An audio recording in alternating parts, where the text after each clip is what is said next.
The coughing comes first, not the kind from winter chill, but the kind that shakes the bones wet, rasping, endless. Then comes the smell, tallow smoke, sweat, and rot.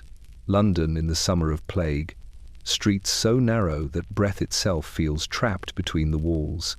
Somewhere in the dark, a bell tolls not for the living, but for the ones no one dares to touch. A cartwheel creaks over cobblestone. Curtains flutter, then fall still. From the river comes the low drone of prayer mixed with fear, as if sound itself might keep the sickness away. It is the year 1348, a city proud, swollen, and unprepared. The same ships that carried spices and silk have brought death inside their hulls. The same hands that built cathedrals now dig pits in the fields beyond the gate. They call it the pestilence, the great mortality, God's breath. But the truth moves smaller, on fleas, on rats, in whispers carried by the wind. So tonight, keep your window closed and your candle burning low. Because this is where it began, the day the Black Death came to London, when the city's heartbeat slowed, and the world learned how quiet dying could be. Subscribe and stay with me, there are more shadows to follow, more histories to remember, and more nights that never truly end. Tell me, where are you listening from tonight? The air was too still for a city that breathed so loudly. London, in the summer of 1348, waited beneath a sky the colour of ash. The Thames moved slowly, as if it too feared to touch the banks. Market stalls stood half empty, their canopies sagging in the heat. The smell of rain mixed with smoke and something else, the faint, sour scent of bodies too long indoors. It wasn't fear yet, not quite. It was the quiet before fear learns its name. In the narrow lanes behind St. Mary's Spital, a cat chased a rat between puddles of spilled ale. The rat darted beneath a door swollen by damp wood, vanishing into the dark, where bread cooled on the table. No one saw the fleas drop from its back. No one saw how quickly they found new warmth. By morning, the baker's wife would wake with a fever that burned through her like candlelight. By evening, she would speak to no one. But for now, the city still hummed with small life. Fishmongers called out near Billingsgate. A tanner's boy sang while scrubbing hides. Bells from distant parishes marked the hour, their notes rippling through the air like gentle rain on stone. Yet even these familiar sounds felt fragile, as though they were being swallowed by something vast and unseen. In Cheapside, merchants argued over shipments of grain and spice. A few complained that ships from Calais had arrived half-crewed, their captains pale and trembling. Rumours whispered that sickness had swept through France, that entire towns lay empty, doors swinging in the wind. But rumours were the city's other trade, and no one stopped buying or selling because of them. Not yet. At the apothecaries on Cornhill, glass jars caught the sunlight powders of crushed pearl, dried thistle, ground bone. A man coughed behind the counter, pressing a handkerchief to his lips. He said it was the dust. His apprentice nodded, eyes lowered, not daring to disagree. By dusk, the river turned the colour of ink. The boats moored along its edge creaked softly in the tide. Smoke rose from cook fires, drifting low and heavy over the bridge. From the windows above the taverns came laughter, tired, uneven laughter that didn't quite reach the street. It was as if the city itself was pretending to breathe normally, holding its sickness deep inside. That night, a fine mist rolled in from the south. It softened the edges of the lamplight and muffled the sound of footsteps. Somewhere near Bishopsgate, a woman began to cough once, twice, then without stopping. Her husband whispered prayers, pressing a wet cloth to her forehead. Across the wall, their neighbour did the same for his son. And above it all, the bells kept time. One for the hour, one for the soul. They had not yet begun to toll for the dead, but soon they would forget how to stop. When dawn broke, the mist had not lifted. The cat lay sleeping in the doorway, its fur mottled with dust. The rat was gone. And London, still unaware of what had arrived, opened its doors once more to trade, to breath, to death. The silence before the cough had passed. The sickness had begun to breathe. It came in quietly, beneath a bruised morning sky. The gulls were the first to greet it, circling in white spirals above the river's slow churn. From the wharf at Billingsgate, dock hands watched as the merchant ship glided upriver, its sails sagging, its timbers slick with brine. No one knew its name. The letters carved on its hull had been scrubbed away by salt and time. All that mattered was the cargo bolts of silk, barrels of grain, and crates of spice from the continent. London's hunger never slept. The harbour smelled of fish and tar, of sweat and horse dung, of the thousand small lives that kept a city moving.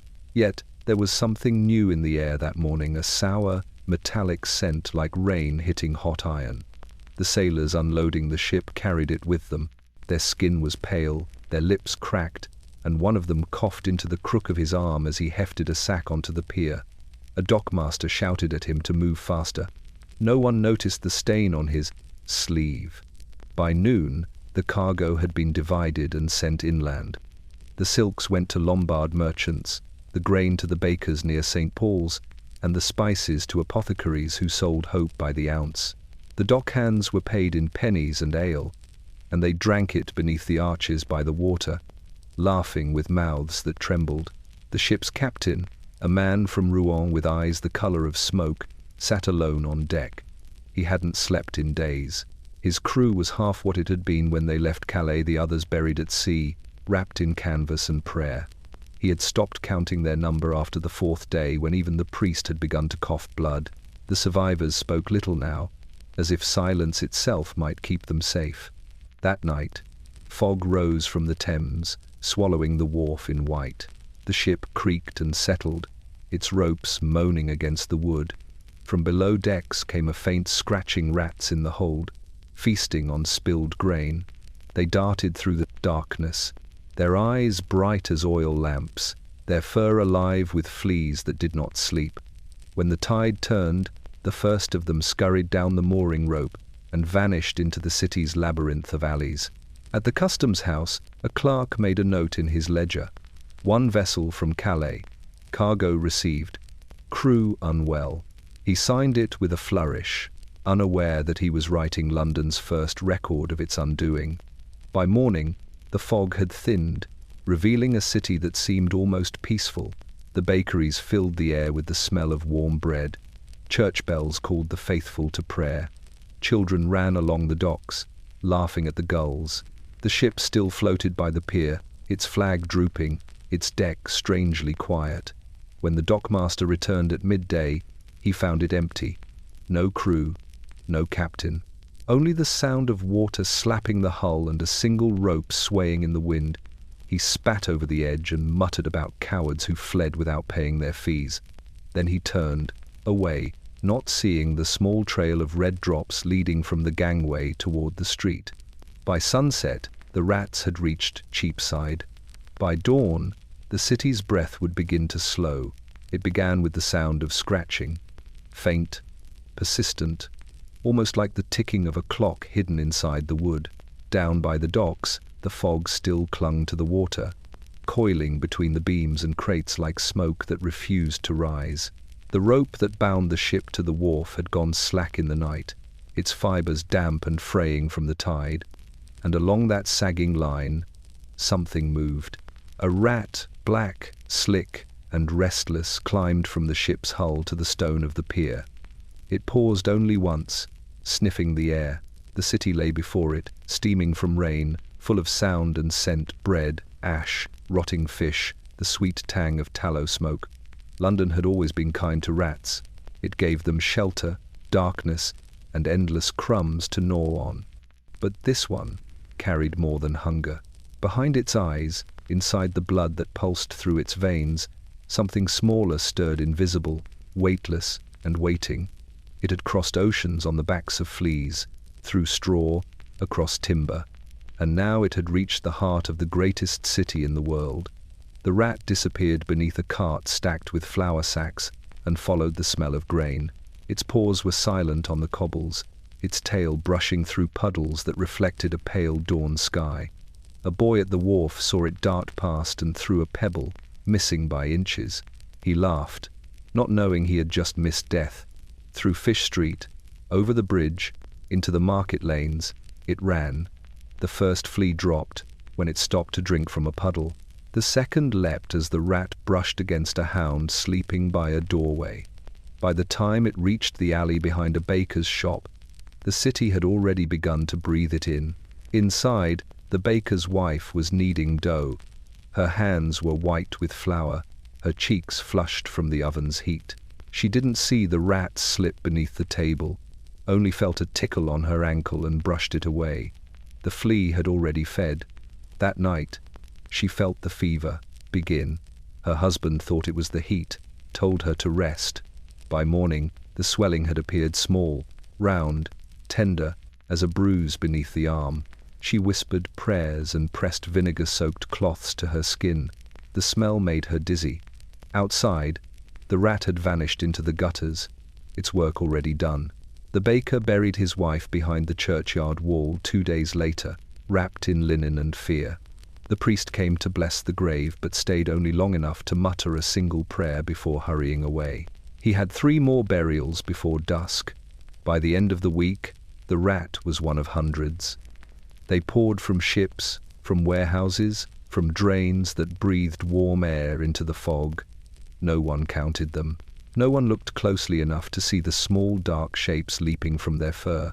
And yet, London still moved, carts creaking, bells ringing, the smell of roasting meat drifting through the alleys. The city believed in trade, not in omens. It could not imagine that death might travel so quietly, 4 paws on a rope, crossing from water to stone. By the time the tide rose again, the ship from Calais had drifted away, carried downriver like a ghost. The rope snapped with the current, curling into the dark. The rat never returned. It didn't need to. London was already full of its children. The first fever began in a house no larger than its own shadow. It stood near Bishopsgate, where the alleys narrowed until 2 neighbours could pass bread through the windows without leaving their doorsteps.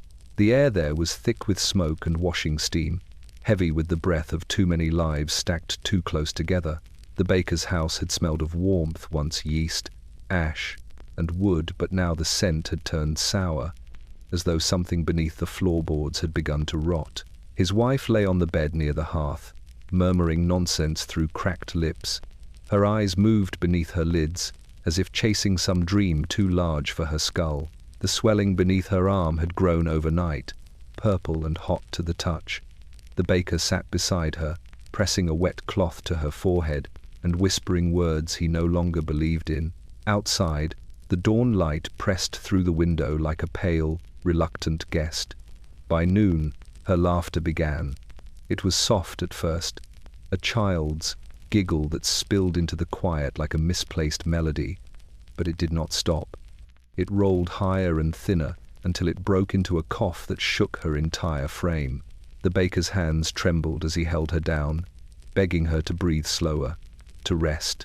The air around them smelled of vinegar and burning herbs, charms meant to chase away invisible spirits. None of it worked.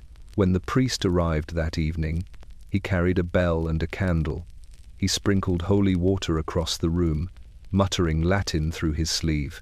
The woman's body was still by then, her head turned toward the wall, as if she had seen something behind it. The priest placed a cross at her feet and told the baker to keep the windows shut. The city, he said, was full of bad air, corrupted wind. She had breathed too deeply of it. That was all. The baker buried her the next morning in the churchyard, as frost crept across the grass. Only one neighbour came, standing far back, her mouth covered with cloth. The bell tolled twice, its echo fading down the street where market carts already rolled over cobbles slick with thaw. By the time he returned home, someone had drawn a red mark on his door. That afternoon, his son began to cough. Across the river in Southwark, another woman fainted while selling eels. 2 children collapsed outside a tannery in Bermondsey. A monk in Westminster complained of swollen glands and burning eyes. No one connected them yet. London was a city of sickness, fevers, rashes, plagues that came and went, like seasons. They had seen it before, or so they told themselves. But something in the air had changed. The stench of the river thickened. Dogs barked at nothing. Milk soured before sunrise. Even the pigeons seemed restless, scattering at the slightest noise. At dusk, the baker sat alone in his empty kitchen. The bread in the oven had burned to black, the crust split like a wound. He stared at the mark on his door, the crude red cross bleeding into the wood, and listened to the silence between his son's shallow breaths. In the distance, a bell rang again, not for the hour this time, but for the soul, the first of many. By the following dawn, the cough had moved beyond Bishopsgate, past the river, through the markets, into the heart of London itself. The city that had fed the world was now feeding the fever, and the fever would not leave hungry. It began as one bell, struck softly before dawn. Its sound slipped through the fog like breath through a keyhole, slow, uncertain, but heavy with warning. The parish of St. Mary's had always woken early.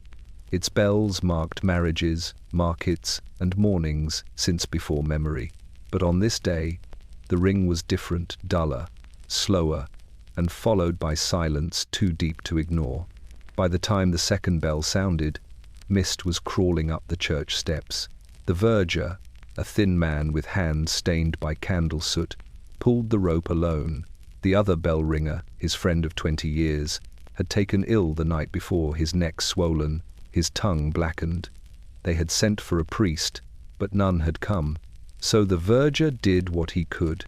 He tolled the bell. Once for the dead, once for the dying, once more because he could not bear the quiet. The sound rolled down Bishopsgate, through lanes still slick with night rain. It reached the baker's house first, the one with the red cross on the door. Inside, there was no movement now, only the echo of small feet that had stopped too soon. The baker himself was gone. Some said he went mad with grief and ran toward the river, screaming her name.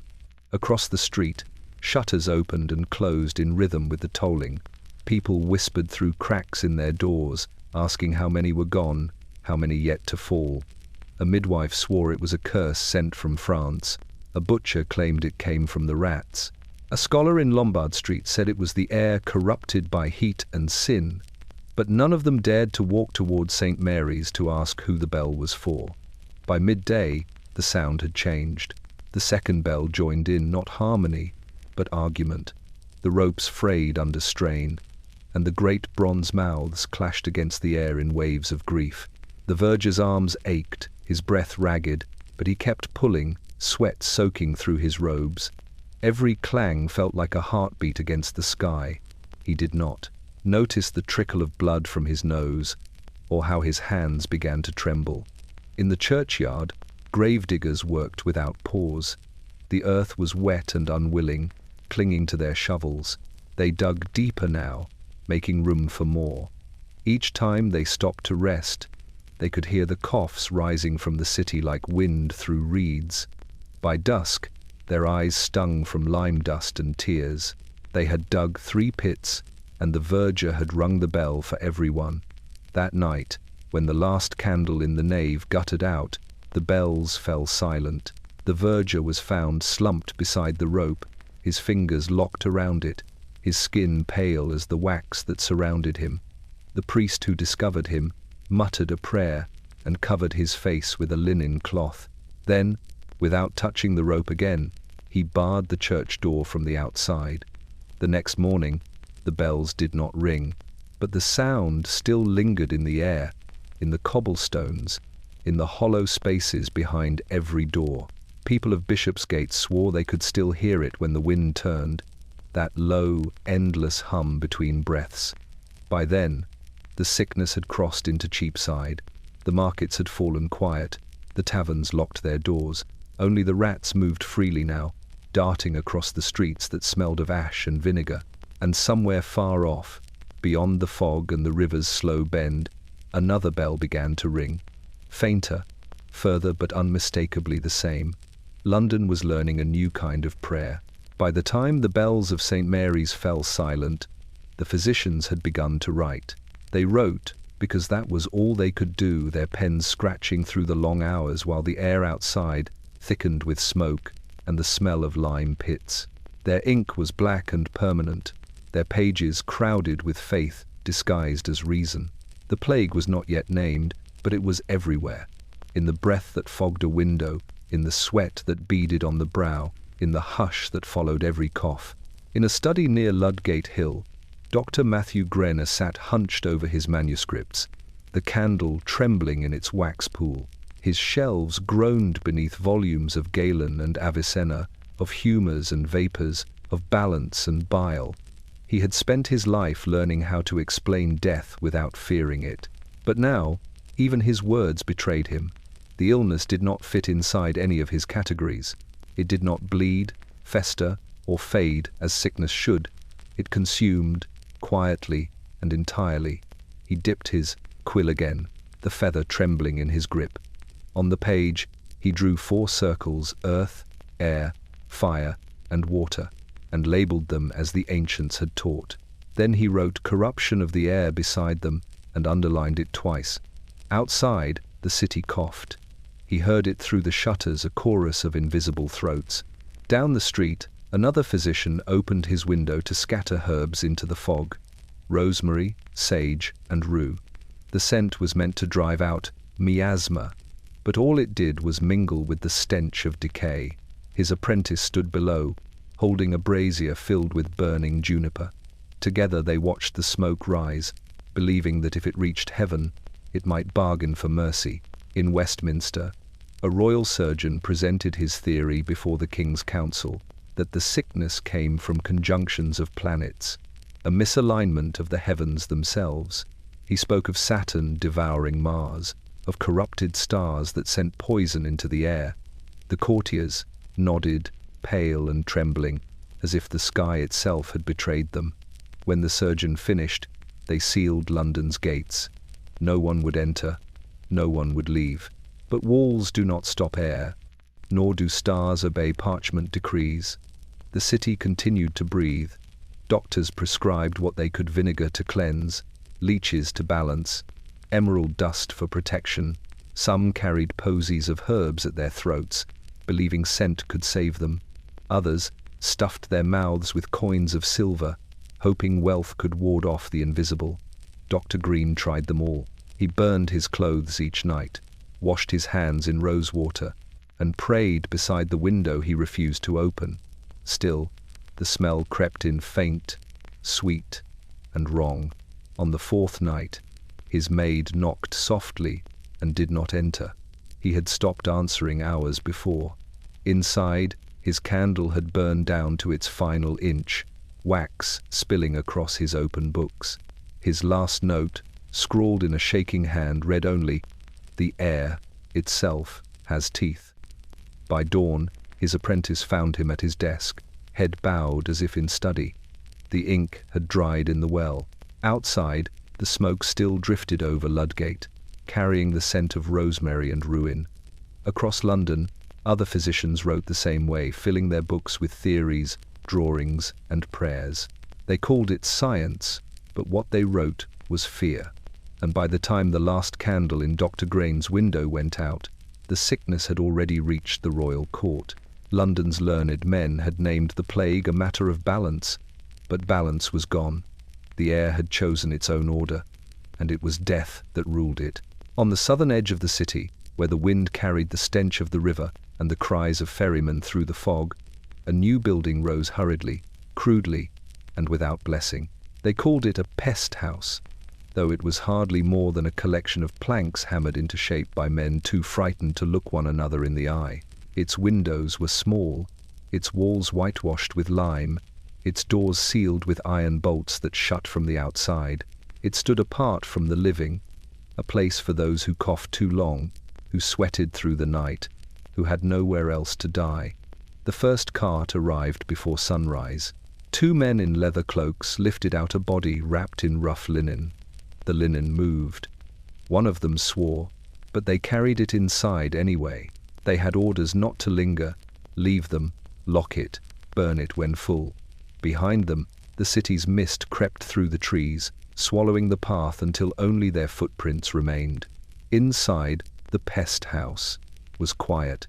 The air smelled of vinegar and ash, the floor sticky with spilled pitch used to seal the boards. There were no priests, only attendants who kept their faces wrapped and their voices low. They moved between cots with buckets of water and handfuls of herbs, muttering prayers under their breath. Every sound seemed too loud here, the slosh of water, the rasp of breath, the slow collapse of wood beneath weight. By the second week, every cot was filled. The attendants stopped counting the dead. Some they buried in shallow trenches behind the building, marking the earth with stones. Others they burned, the smoke rising like a dark flag against the pale sky. The neighbors in Southwark watched the plumes from a distance and whispered that it was God's hand at work, cleansing, punishing, ending. None dared to go closer. Among the sick was a girl of 13, brought in from the parish of St. Bride's. Her hair was matted to her cheeks, her skin hot as coal. She called for her mother until her voice went hoarse, but no one answered. The woman who tended her soaked rags in vinegar and wiped her brow, knowing it was useless. The girl's eyes rolled back before midnight. When they carried her outside, the woman looked down at her own hands and saw the black marks blooming there like ink. By the next morning, half the attendants were gone, either dead or fled. Those who remained nailed shut the doors and hung crosses over the entrance. The air inside had grown thick with decay. Candles melted faster in the heat, their wax dripping like sweat. At night, the moans of the dying mingled with the low hum of flies, and the pest house became what it had been all along, a tomb pretending to heal. The city sent new carts each dawn.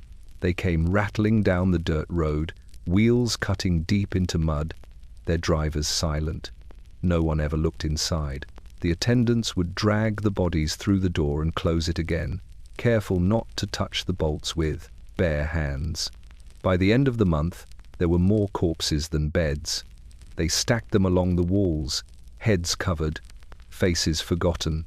From the riverbank, the pest house looked almost peaceful, a white square against the grey marsh, smoke curling gently from its chimney. But at night, the dogs gathered there, whining, pawing at the door. They could smell what was inside. When autumn came, a storm tore half the roof away. The attendants had already fled. Rain poured through the open rafters, washing over the straw, the rags, the dead. By morning, the wind had carried the stench back toward the city. The pest house stood empty, then its walls stained, its windows blind, and the sickness, restless and unseen, simply moved on. It no longer needed walls. London itself had become the house. He was small enough to disappear between the barrels, a child of the lanes, barefoot and nameless, known only to the grocers who tossed him stale crusts at closing. His world was the narrow cut of Bishopsgate's back streets, the gutters, the soot, the smell of bread and waste mingling in the same air. The boy had learned the rhythm of the city long before he could write his name. He knew which taverns emptied their pots at dawn, which doors were kind, and which could kill. That morning, the fog was thicker than usual, clinging low to the ground. The boy crouched beside a rain barrel, watching a rat pick its way through the rubbish heap. Its fur shone wet under the grey light, its eyes bright with hunger. It was fatter than the others, unafraid of him, bold enough to pause and stare. He threw a pebble, missed, then laughed. His laughter startled the pigeons from the rooftops. The rat scurried toward the drain. The boy followed. It became a game, a chase through puddles and shadows, through alleys too narrow for grown men to pass. He lost sight of it near a broken doorway, where a baker once sold loaves for a penny. Now the shop stood empty, the walls scrawled with red crosses that had faded in the rain. The boy stepped closer, pressing his palm to the mark. The paint flaked away like dried blood. Inside, the air was still. A loaf of bread, blackened and hard, sat on a table. A cup lay on its side, half filled with dust. He took a bite of the bread and spat it out, wrinkling his nose. The rat was gone. Only the silence remained thick and waiting. By the time he reached the market square, The city had begun to stir. Bells rang distantly, muffled by fog. Women in shawls hurried past with faces hidden, and the carts that rattled over the cobbles carried not goods, but shapes covered by cloth. The boy stopped to watch one roll toward the churchyard. A hand slipped from beneath the sheet, pale and stiff as candle wax. He looked away quickly. A man in a blouse, leather apron shouted for him to move along, then offered a heel of bread when he saw how thin the boy was. "Mind you, keep off the alleys," the man said. "There's sickness there." The boy nodded, took the bread, and vanished back into the maze that raised him. By nightfall, he was coughing. At first, he thought it was the smoke from the tallow lamps, or the damp that never left his clothes. But when he lifted his arm, he felt the ache beneath it deep, spreading, as though something inside him had begun to swell. He curled up beside a doorway, clutching the crust against his chest. The moon rose behind the clouds, the alley filled with mist again, and the rats came out, their paws whispering against the stones. One paused beside him, sniffing the air. The boy didn't stir. His breathing had gone quiet, his small body still.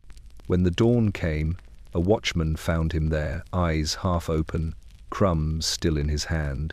He muttered a prayer, marked the door, and moved on. By midday, the alley was full of flies. The neighbors shut their windows. A woman crossed herself every time she passed, whispering to no one. That evening, when the bell at St. Mary's tolled again, no one asked for whom it rang. But those who lived near the alley could swear they still heard a boy's laughter in the fog light, distant and fading. By late summer, Cheapside had grown dim. The streets that once glittered with brass and chatter now flickered with a strange, wavering light, the glow of candles burning from every window, every sill, every corner where the living still dared to pray. The merchants who sold them worked from dawn until the last bell, their hands raw from wax, their aprons stained with tallow and fear. Marjorie Holt was one of them. Her family had been chandlers for 2 generations, and her stall sat beneath the shadow of Bow Church. Before the sickness, her candles had been for weddings and saints' days, for merchants marking a good season, or lovers sneaking vows in the dark. But now, every candle she sold was meant for mourning. Her best customers were the grave diggers and priests, their coin dull with sweat, their voices gone hoarse from prayers that no longer saved anyone.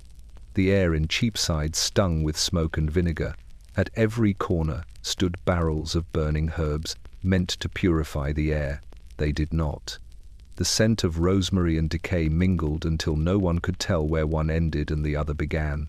Marjorie's hands shook as she poured fresh tallow into the moulds, the mixture bubbling and spitting like boiling rain.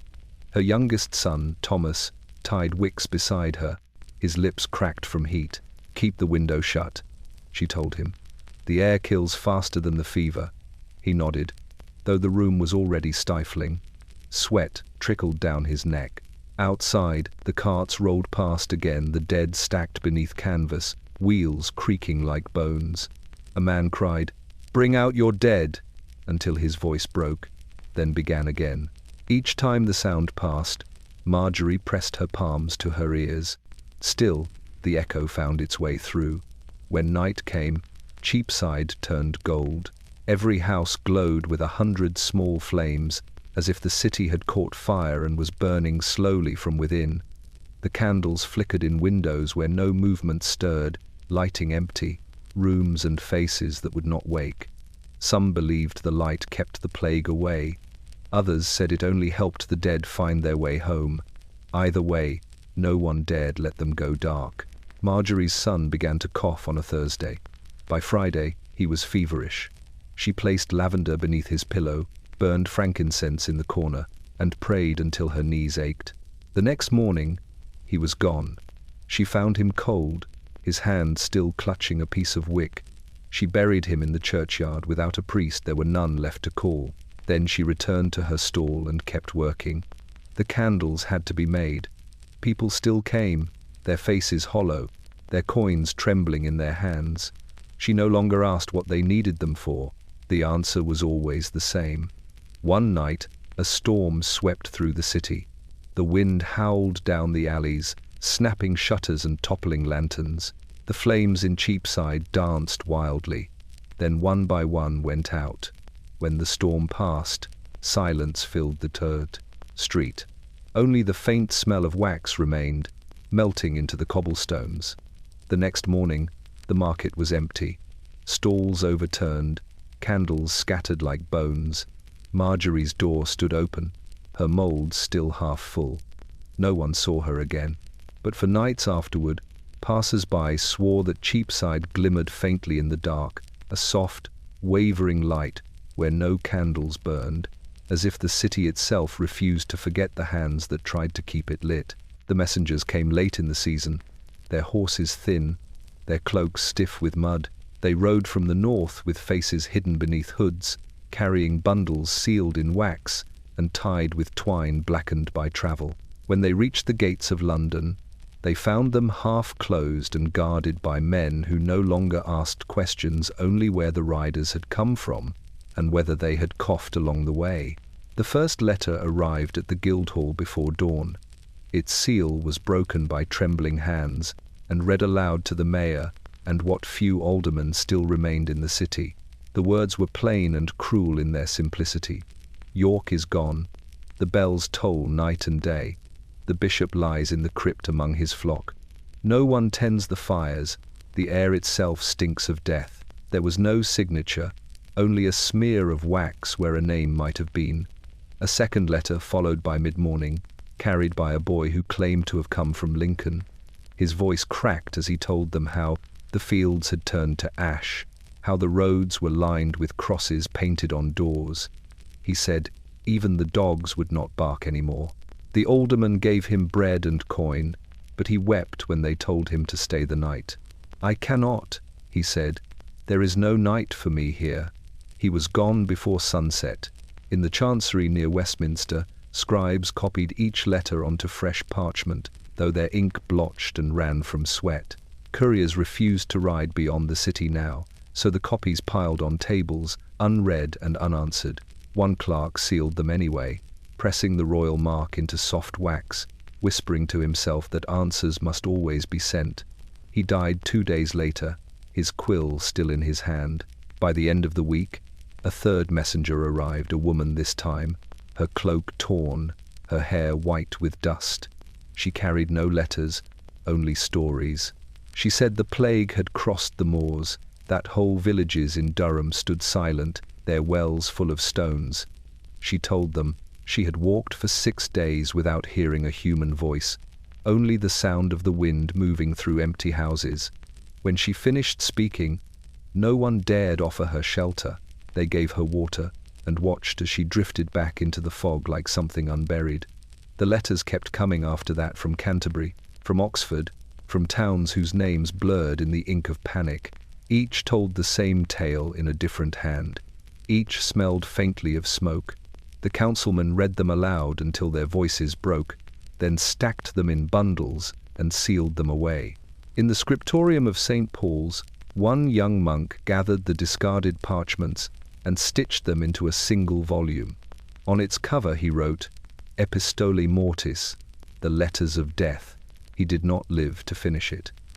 When another monk found the book weeks later, the pages were spattered with blood and thumbprints, as if the dying had tried to leave proof that they had once been real.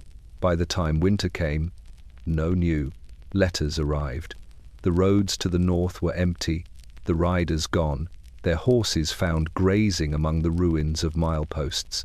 The Guildhall burned its last candle over the heap of unopened wax seals, the names of towns that no longer existed. And in the stillness that followed, London understood. The plague was not coming anymore. It was already here. Beyond the city walls, in the quiet marble halls of Windsor, the air was no cleaner than in London. It only pretended to be. The courtiers still burned incense in their chambers, still laced their speech with careful calm, but the dread moved among them like a draught they couldn't block. Every whisper that reached the king was softened, trimmed of its teeth, yet even the gentlest words carried rot beneath their perfume. Edward sat by the window that morning, the light pale through the glass. He was a man used to noise, the clatter of tournaments, the rustle of parchment decrees, the laughter of his many sons. Now there was only the faint cough of his scribe and the slow tick of an hourglass marking time that no longer belonged to anyone. On the table beside him lay the latest letter from London, sealed with black wax. He had not opened it. "The city exaggerates," said one of his ministers, bowing low. "Merchants thrive on drama, your grace. They trade in panic as easily as in spice." Edward nodded, though his eyes remained on the window. Beyond the walls, the Thames glimmered faintly in the distance, and smoke rose from places that should not have burned. He could smell it even here, faint, acrid, unmistakable. "And yet," he said softly, "the bells do not exaggerate." The minister flinched. He had heard them, too, echoing through the fog, even from Windsor's far height. The tolls reached like ghostly hands through the air, slow, rhythmic, endless. The king dismissed the man with a wave and finally broke the seal. The words inside were few. Cheapside emptied, priests gone, rats in the nave. The Lord Mayor fled. There was no request, no plea, only the blunt truth. Edward folded the letter once, then again, as if he could trap its meaning between the creases. That night, the court gathered in the great hall for prayer. Tapestries of saints hung limp against the stone, their faces fading in the candlelight. The royal chaplain spoke of repentance, of sin, of God's mysterious will. But beneath his sermon, the courtiers shifted and coughed, their whispers forming a separate liturgy of fear. Some said the pestilence came from the stars, others from the sea. One lady swore she had seen a dark cloud drift across the fields, leaving the birds dead behind it. Edward said nothing. His youngest daughter, Joan, had been sent to France for betrothal only weeks before. Now, word had reached him that the ship carrying her had vanished. He had not told the Queen. When he rose to leave, the courtiers parted in silence, bowing low. He passed beneath the tapestries, his crown heavy on his brow. In the corridor beyond, the sound of his footsteps was joined by another, a soft, uneven tread. He turned and saw his scribe leaning against the wall, face pale, eyes unfocused. "Majesty," the man gasped, and then collapsed, blood blooming through the cloth at his throat. By dawn, the scribes were gone, the pages silent, and the king's council chambers sealed.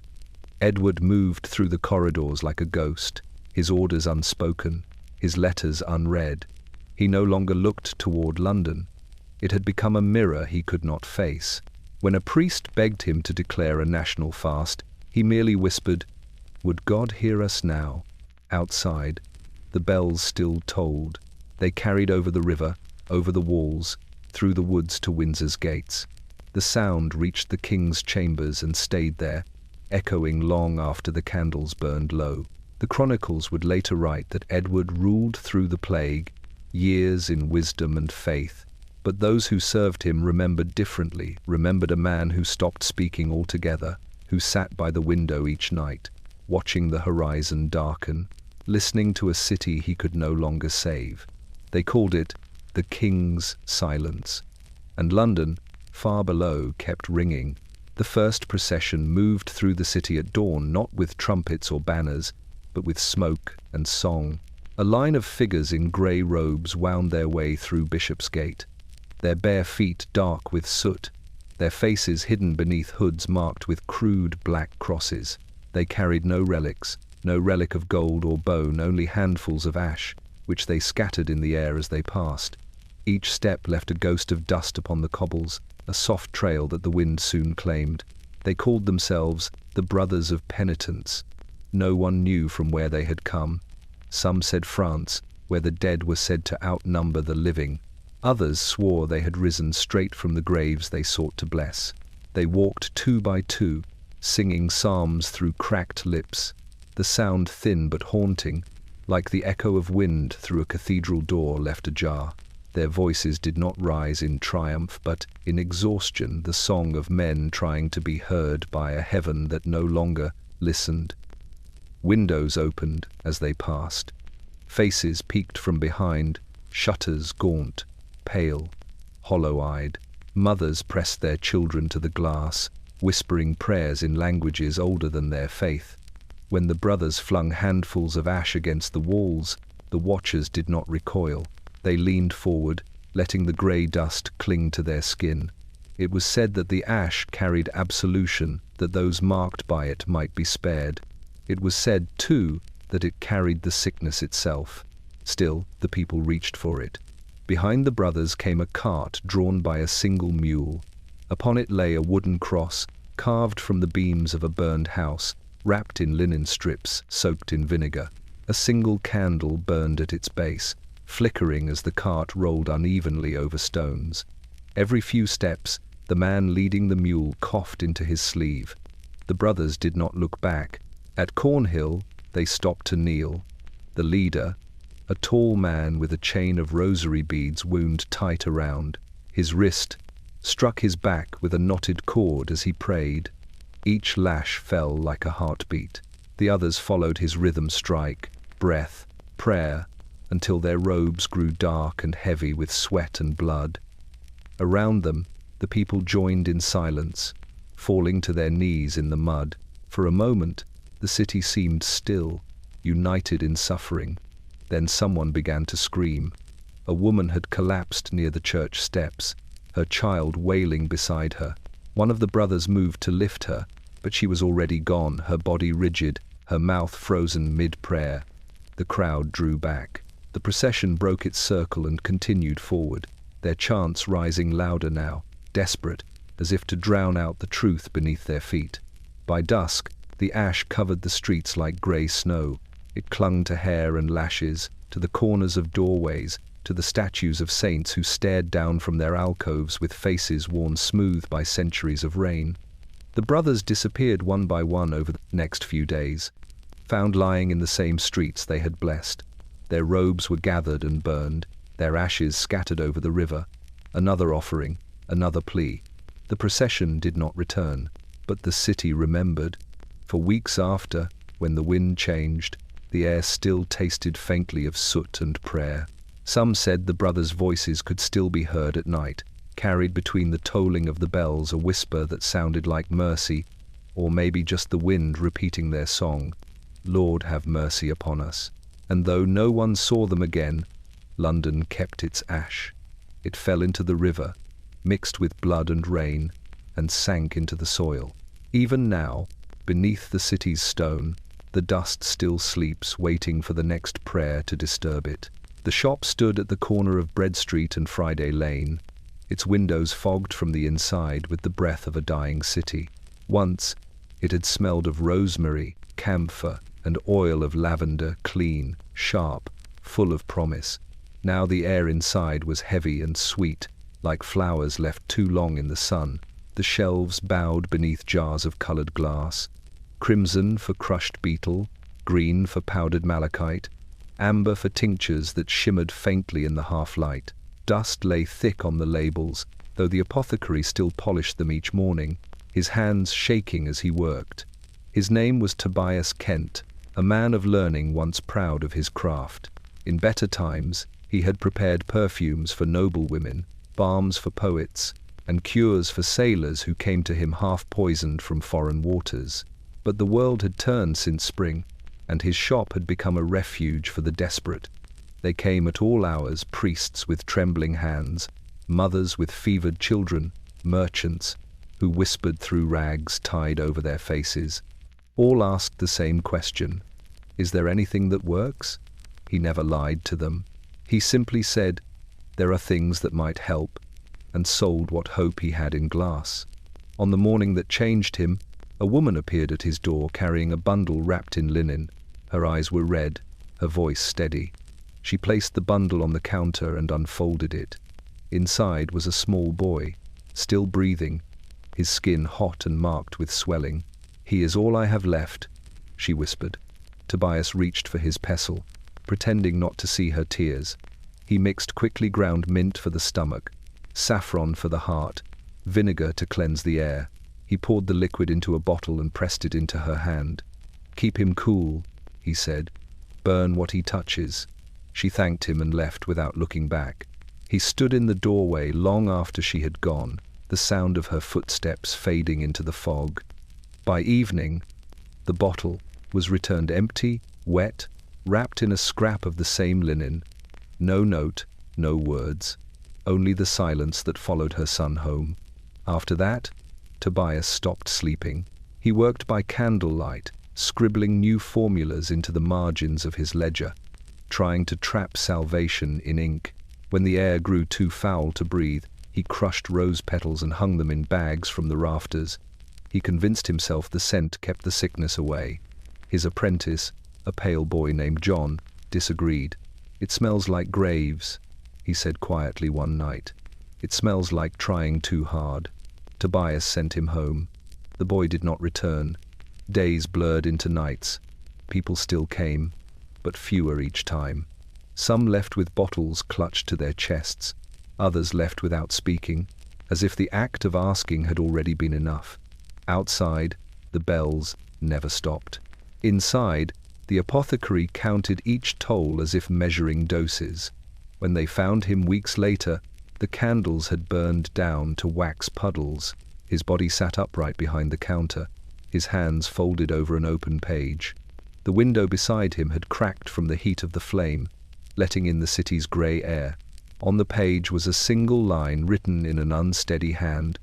"The cure is not in the body, but in the mercy we've forgotten." The jars still stand, even now, in the dark of London's buried cellars, fragments of glass that once held his hope. And when light strikes them, faintly through the dust, they glow for a moment like something alive, like medicine waiting to remember what it was meant to heal. He arrived through the western gate in a rainstorm that seemed to wash the colour from the world. His cloak was soaked to the seams, the hem stiff with mud from roads that no one dared travel anymore. He rode a thin grey horse and carried with him a wooden chest bound in iron, marked with the sigil of a serpent coiled around a cup. The guards did not stop him. They saw the crucifix around his neck, the waxed papers bearing seals of medicine and trade, and waved him through. A physician was still a welcome sight, or at least one the city had not yet learned to fear. He called himself Lorenzo di Rossi, though some whispered another name behind closed doors, the plague master. He had come, he said, from Lombardy, where the sickness had begun a year before. He spoke of valleys left silent, of rivers choked with the dead, of entire convents reduced to smoke. Yet he claimed to have survived by knowledge, not luck. In his satchel he carried small glass vials of crimson oil, powders made from crushed pearls, and a mask of leather beaked like a bird, a strange device meant to guard the nose from corrupted air. London received him like a drowning man clutching driftwood. The mayor, pale and sleepless, invited him to the Guildhall to speak before what remained of the council. They crowded close as he opened his chest, revealing jars that shimmered with strange colors: violet tincture, black salve, white mercury that caught the candlelight and held it like a promise. "Fumigation," he said in his soft Italian voice. "Purify the air with smoke. Close your homes. Burn sweet herbs, rosemary, juniper, laurel. The pestilence flees from fire." They nodded eagerly, pressing him for more. He spoke of diet, of bleeding, of prayer. He prescribed vinegar for the hands, crushed emeralds for the stomach, wine boiled with rue for the heart. His certainty comforted them. Even lies can heal when the truth is unbearable. For a few days, hope flickered. Bonfires blazed at the corners of the markets. Housewives hung sprigs of thyme from their doors. The air smelled of spice and smoke. The stranger's name passed from mouth to mouth: Lorenzo the Wise, the doctor from the Sunlands. But soon the fires burned out, and the sickness did not. On the fourth night, Lorenzo himself began to cough. He told no one at first. He locked his door, burned incense until the walls sweated, and swallowed his own medicine by the spoonful. But the fever climbed like a tide, relentless. His breath grew sour, his pulse a drum against his skull. When he rose to look in the mirror, his eyes had turned glassy, rimmed with blue. The neighbors heard him praying in Latin. then screaming. By dawn, the door was broken down. They found him sprawled beside the open chest, his mask still clutched in one hand. The vials had shattered on the floor, the colored powders mixed into a single dull gray. His face was calm, almost serene, as though he had found an answer in death that eluded him in life.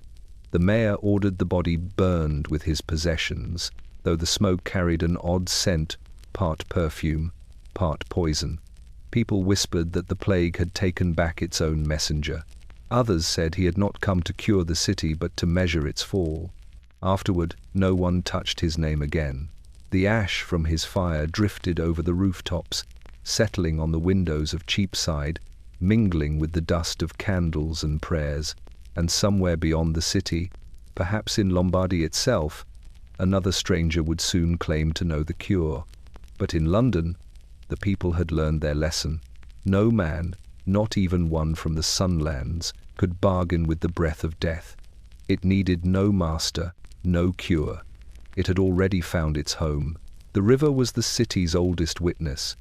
It had watched empires rise, kings crowned, and fires quenched, but never had it seen London so still. By late autumn of 1348, the Thames no longer shone with light or laughter. Its waters had thickened dark, sluggish, veined with oil and ash. The gulls no longer followed the barges. The ferrymen had stopped their songs. And along its banks, where once stood the fishmongers' stalls and the cries of trade, now lay rows of bodies wrapped in sailcloth, each one waiting for the tide. The first to notice the change were the washerwomen who worked by the wharf. They said the river's color came one morning after the pest house fires, a black bloom spreading from the east, rolling with the current like smoke made liquid. At first, they crossed themselves and went on washing, believing that water blessed by flow could not rot. But when their hands began to blister and the fish floated belly up, they fled. The buckets they left behind still bobbed against the pilings, clinking faintly with each lap of the tide. The Thames had always been the city's bloodstream. Every day it carried food, waste, secrets, all that London could not bear to keep. Now it carried the dead. Barges heavy with corpses drifted down from the upper docks, the ropes creaking as they scraped against each other.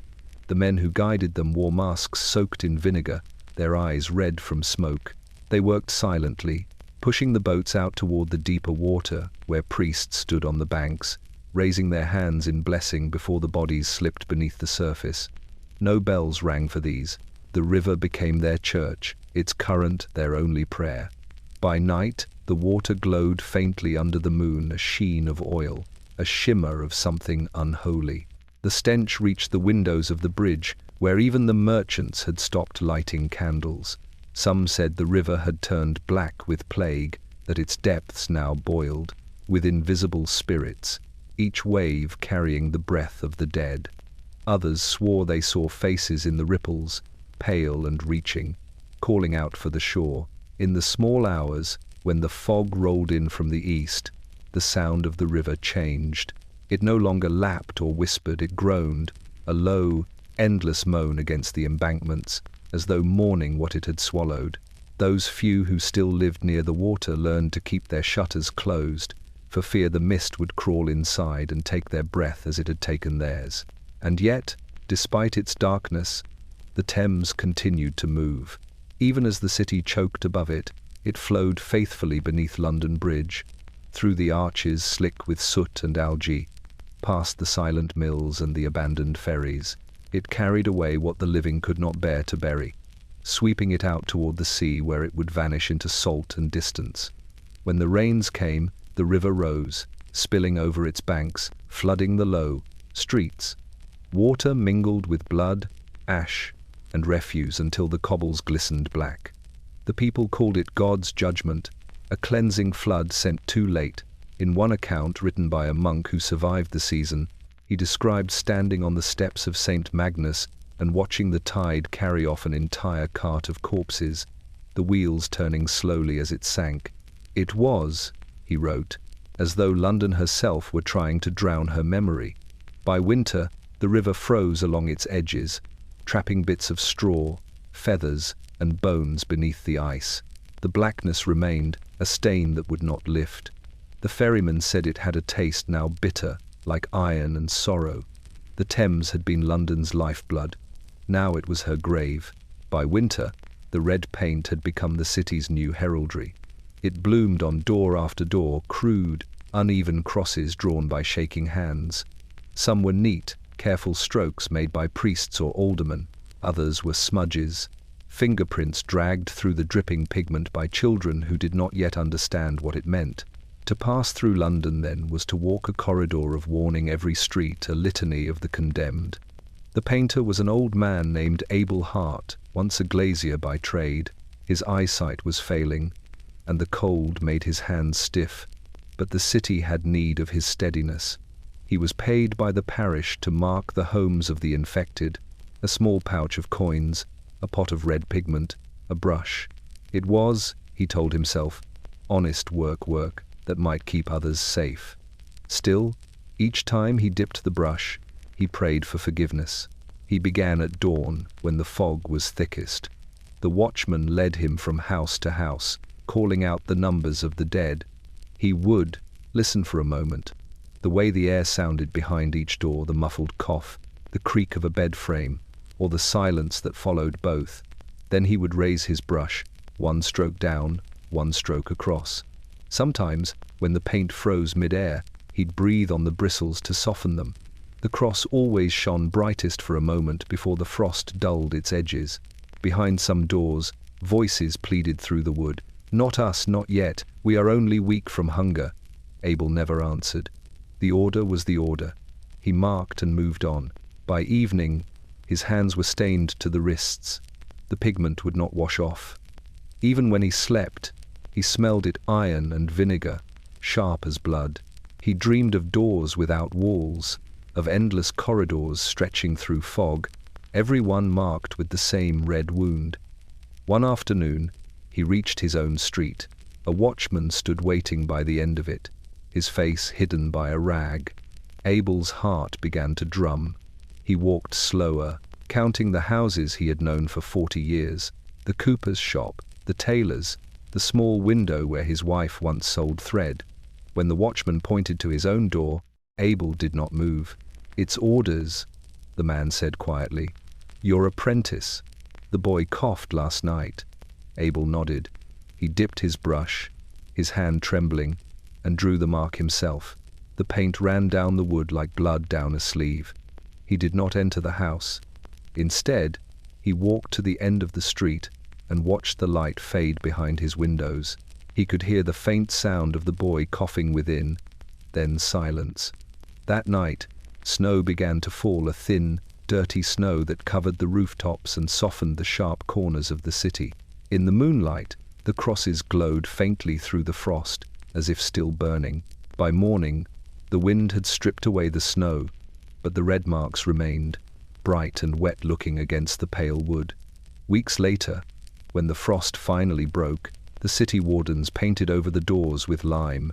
They said it was to cleanse the air, but the stains never truly vanished. In sunlight, the wood showed a faint blush, like blood beneath thin skin.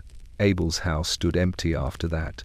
Some said they saw him near the river, still carrying his brush, still painting crosses on the walls of ruined warehouses and the sides of boats moored in the mud. Others claimed he walked into the marsh and was never seen again, but the city remembered him. Every spring, when rainwater ran red through the gutters of London, people said the old painter had returned, washing his crosses clean. And in every home that still feared the sound of a cough, a single mark was enough to make hearts stop. The sign of mercy, they called it. The mark of death, it truly was.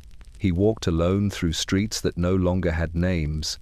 The signs had been torn down, the doors barred, the windows blackened with soot or boarded shut. Only the moonlight knew the way now, sliding along the cobbles like a pale hand. His lantern swung at his side, its glass smeared with grease to dull the glow, its light spilling in a trembling pool that vanished with every step. His name was Elias Pike, though no one spoke it anymore. To the city, He was only the watchman, a shadow with a bell and a long hook, the one who called out the hours to the living and the warnings to the dead. Once, he had guarded warehouses near the river, keeping thieves from the cargo. Now he guarded silence itself. He began his rounds at dusk, when the last daylight clung to the rooftops. The bells of St. Mary's had long since fallen mute, so his own bell became the voice of the city. Every hour, he rang it once and called, "All's well," though nothing was. The sound echoed through alleys that smelled of vinegar and ash, past the pest houses. The taverns turned to morgues, the piles of lime-dusted earth. At Bishopsgate, he passed a row of doors marked with crosses. The paint had run, forming streaks that looked like tears. He stopped before one, the home of a family he used to know, a mason and his 3 daughters. He had watched them dance in the square once, their ribbons fluttering like flame. Now only silence answered him. He touched his lantern to the mark and whispered, "Rest easy." The flame flickered, as though bowing back. Farther along, a dog followed him, ribs showing beneath its matted fur. It trotted just beyond the light, its paws soundless on the stones. Elias tossed it a scrap of bread from his pocket, and it ate without growling. For a moment, he was grateful for the company, but when he turned to move on, the dog was gone. He wasn't sure if it had ever truly been there. He reached the river by midnight. The Thames glistened black under, the moon, slow and thick as ink. The smell made his eyes water. He could see the shapes of barges adrift, bumping gently against one another. Some still carried their cargo bodies sewn in canvas, stacked like grain sacks. He looked away and rang his bell once, out of respect. On his return path, he stopped at Cornhill to rest. The fog was rising again, curling around his legs like smoke. Somewhere far off, he heard coughing a single sound, then none. The city seemed to listen with him. Elias leaned against a wall, closing his eyes. He imagined the London he remembered, the laughter spilling from taverns, the glow of hearth fires, the smell of bread cooling on windowsills.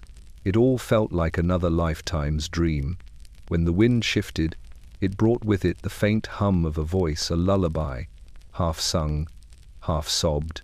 He followed the sound through the fog until it led him to a small chapel.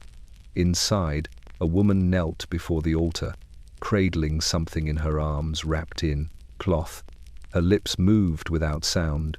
Elias took off his hat, bowed his head, and backed away. Some griefs did not welcome witnesses. By dawn, he returned to his post near the gate. The city was grey and still. He set down his lantern, its oil almost gone, and leaned against the stone arch to rest.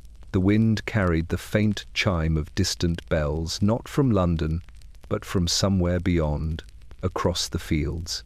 He smiled, though he didn't know why. When the morning guard came to relieve him, they found the lantern still burning beside the wall. The hook lay across his knees, his hands folded over the bell. His eyes were open, fixed on the horizon, as if waiting for the sun that never came. That night, another watchman took his place. He, too, rang the bell, called the hour, and walked the empty streets, and the city, heavy with sleep and ash, listened once more to the voice that told it nothing was well, and believed him. By early spring of 1349, Cheapside, once the heartbeat of London, had forgotten how to make noise. The market that had once thundered with merchants and laughter stood hollow beneath the grey sky. Its stalls leaned at angles, their canvas roofs torn and stiff with rain. The smell of spice and roasted chestnuts had been replaced by the sour scent of vinegar, candle smoke, and something older, sweeter, the smell of rot that no prayer could hide. A few traders still came, drawn more by habit than hope. They stood behind tables stripped of goods, calling out to streets that no longer answered. "Apples! 2 for a farthing!" One man croaked into the empty air, his voice cracking as if from disuse. But there were no buyers. The fruit had long since blackened. He wrapped his shawl tighter and whispered to himself, "Trade is life," as though the words could warm him. Across the square, a woman knelt beside her cart of onions. her hands trembling as she tied and retied the same twine. She no longer sold them. She only counted them, as if by keeping them near, she might still belong to the world that had gone. A priest passed by her stall, swinging a censer that smoked weakly, its scent of myrrh failing to mask the odor rising from the nearby well. He did not stop to bless her. He had run out of blessings days ago. At the fountain in the square's center, pigeons bathed in the shallow water, where no one dared drink. The well had turned foul, no one knew when. A tanner had thrown lime into it, believing the air could be cleaned if the water was dead. It worked. No one came near the fountain again. The pigeons stayed.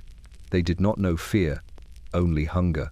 When the wind picked up, scraps of parchment fluttered through the square, old notices nailed to posts and doors, now torn free. They bore the same decree in different hands. Let no man leave this city under pain of death. The ink had run, the letters bleeding like bruises across the 20-D page. A child found one caught against her shoe and tried to read it aloud. Her mother snatched it away, stuffed it into her apron, and pulled the girl close. They vanished down an alley where the air was thicker, but the eyes fewer. By noon, rain began to fall, a fine, cold drizzle that turned the cobbles slick. It pattered against empty barrels, hollow and rhythmic, filling the silence that voices once owned. A single horse clopped across the stones, its rider's cloak soaked dark. He stopped at what had once been a butcher's stall and stared at the hooks that swung in the breeze. Then he dismounted, took a knife from his belt, and scraped a message into the wood. Still here. When he left, the rain washed half the words away. As dusk fell, the few remaining candles flickered behind shuttered windows, their flames reflected in puddles, small islands of gold adrift in a sea of grey. A cat climbed onto a counter and pawed at a basket of shriveled pears, its mew the only sound that moved. By nightfall, the square lay empty again. Only the wind walked there, curling between the stalls, tugging at the ropes, humming softly through the gaps in the awnings. It sounded almost like the murmurs of trade, almost like the market breathing again. But it wasn't. It was only the ghost of a city pretending it still remembered how to live. And when morning came, Cheapside looked exactly the same, a marketplace without merchants, without buyers, without voices. Only the pigeons returned, cooing on the rafters above, patient and fat on silence. Below them, the signs still hung crooked on their hooks, their words fading into rain-streaked wood. Open for business. The earth at Clerkenwell had forgotten how to rest. Each morning, before the first light cracked over the city, the diggers gathered at the edge of the field with their spades and shovels, their boots sinking into mud that never dried. The ground steamed faintly in the cold breath rising not from life, but from the warmth of what lay beneath. They no longer worked in rows or measured the graves by depth. There was no time for such courtesies. They dug until their backs gave out, and when the bell at St. James tolled, they dug some more. There were 12 of them left. They slept in a shed by the church wall, their bedding made of discarded sackcloth and hay that smelled of mould. The oldest, John Hatcher, had been a sexton before the plague, a man who took pride in his neat plots and steady hand with the spade. Now his hands were cracked and blistered, his nails blackened. He did not pray any more. The others followed his lead. Each cart that arrived brought more than the last. The bodies came in 2s and 3s at first, then in heaps, covered with linen or nothing at all. The drivers did not stop to speak. They emptied their loads and turned back toward the city, their horses' hooves splashing through the ruts. The diggers worked in silence, their breath clouding the air. They had learned to lift the dead carefully by the limbs, never by the torso, to keep the skin from tearing. Sometimes the corpses wore jewelry, crosses, or bits of ribbon still tied around their necks. John made the men bury everything with them. "It all belongs to them," he said once. "What's buried stays quiet." But even that rule began to crumble as hunger and exhaustion grew. When one of the younger diggers, Thomas, was caught prying a ring from a dead woman's finger, John struck him so hard he left a bruise shaped like the handle of his shovel. By morning, the boy was gone. His spade was found leaning against a tree, his footprints leading into the mist. By night, the field glowed with the light of pitch torches. Smoke curled upward, carrying the scent of lime and earth. The men worked without speaking, their shadows bending and straightening in rhythm, the slow, eternal motion of survival. The sound of the shovels was steady, almost gentle, the sigh of dirt falling on wood, the whisper of effort. In that sound, they found a kind of prayer. One evening, as they dug near the far wall, the ground gave way to a hollow. Beneath the soil lay an older pit, half collapsed, filled with bones already turned to dust. The men froze, staring at the hollow eyes that seemed to look back. Someone muttered a blessing. John only nodded and began to shovel again. The past and present were now the same layer upon layer of silence. When rain came, they worked through it. The mud turned slick, swallowing their boots. The torches hissed and died, but the shovels kept moving. "We dig until it stops," John said. No one asked what it was. By spring, the graves stretched as far as the eye could see, a patchwork of earth and sorrow. Grass would not grow there anymore. The men had stopped counting how many they had buried. Numbers meant nothing now. They no longer dreamed of their families or the city. In their sleep, they saw only dirt, endless, soft, and waiting. When John finally fell ill, the men carried him to the edge of the newest trench. He smiled once, faintly, before closing his eyes. "Don't waste a board," he murmured. They didn't. By dawn, they buried him beside the others, and as the sun rose weakly over Clerkenwell, the field steamed again, the breath of the countless, the quiet sigh of a city still being swallowed by its own soil. She appeared one morning in late April, walking barefoot through the fog along the Fleet. Her dress, once blue, now faded to the color of smoke, trailed in the mud behind her. No one knew her name or where she had come from. Some said she was from the north, where the letters had stopped coming. Others swore she had risen straight from one of the graves by Clerkenwell, a spirit too restless to sleep.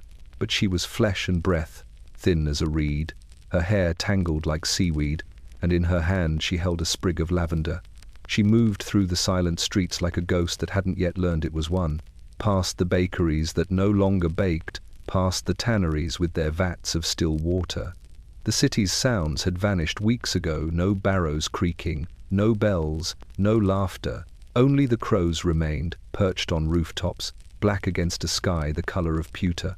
They watched her as she walked, heads tilting in unison. At St. Paul's, she stopped. The great doors were closed, barred from within, the wood streaked white with lime. She touched it once, leaving a faint handprint in the dust, and whispered something no one heard. Then she turned toward the churchyard, where the graves lay so close together they looked like broken teeth. There, among the stones, she knelt and placed the lavender on the ground. A man who saw her from the window of the sacristy said she stayed there for hours, motionless, lips moving in prayer. He thought she was one of the pious women who had taken to wandering the streets, begging forgiveness for the city's sins. But when he went out at dusk to speak with her, she was gone. Only the lavender remained still fresh, still sweet-smelling despite the cold. That night, the wind shifted, bringing with it the scent of rain and something softer flowers, faint but unmistakable. Those few still alive near the cathedral took it as a sign. They opened their windows for the first time in weeks, letting the air move through their homes. "The worst has passed," they said to one another. "Even the smell is changing." By morning, they were dead. The lavender had withered overnight, its petals blackened. The scent that had seemed like mercy was only another disguise. When the gravediggers came, they found the sprig lying atop a pile of cloth at the edge of the churchyard, the blue dress folded neatly, as if someone had lain down and simply vanished. No one ever saw the girl again, though stories followed her name long after her absence. Some said she had been an angel sent to warn them. Others said she was the plague itself, walking the streets to see what she had made. Children whispered that if you left lavender at your door, she would pass you by. Weeks later, When the first summer sunlight broke through the clouds, it fell on the same spot by the church where she had knelt. Something small and stubborn had taken root there, a single sprig of lavender growing between the stones. It bloomed, despite the ash, despite the rot, its scent soft as a sigh. The priests took it as a miracle. The people called it memory, but the crows did not leave. They circled the steeple, patient and black, waiting for the next bloom. By the height of summer, even Westminster had fallen quiet. The grand hall once alive with footsteps, voices, the rustle of parchment and the clatter of inkpots, stood hollow under its timbered vaults. Sunlight filtered through the stained glass in broken shafts, catching on the dust that drifted like ash. It was here that England's laws had been written, kings crowned, and wars declared. Now, only the rats held council. The summons for Parliament had gone out months before, written in neat, hopeful Latin. The king's seal had been pressed with trembling fingers. All lords, spiritual and temporal, to assemble, it read, for the governance and preservation of the realm. But no one came. The couriers, sent to deliver the letters, vanished along the roads. The barons who received them sealed their gates and sent no reply.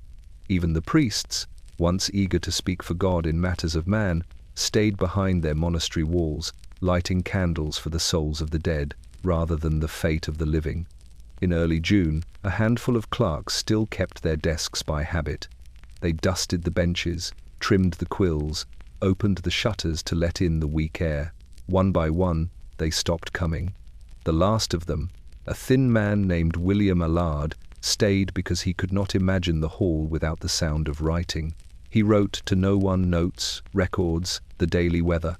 Clouded, he wrote one morning. The bells still ring, few boats on the river. Then, after several blank pages, no bells, no river, no sound.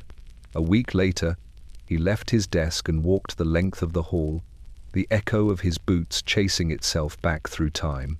He looked up at the hammer-beamed ceiling, blackened by centuries of smoke, and felt as though the roof itself leaned down to listen. In the middle of the chamber, a single parchment still lay on the table, a petition drafted before the sickness, demanding fairer wages for the king's soldiers. The ink had faded to brown. William traced the signatures with a finger. Half of those names now rested beneath the lime pits outside the city walls. He sealed the parchment again and set it atop the growing pile of abandoned decrees laws for a kingdom that no longer existed. Then he lit a candle, dipped his pen once more, and wrote the final record. The Parliament has not met.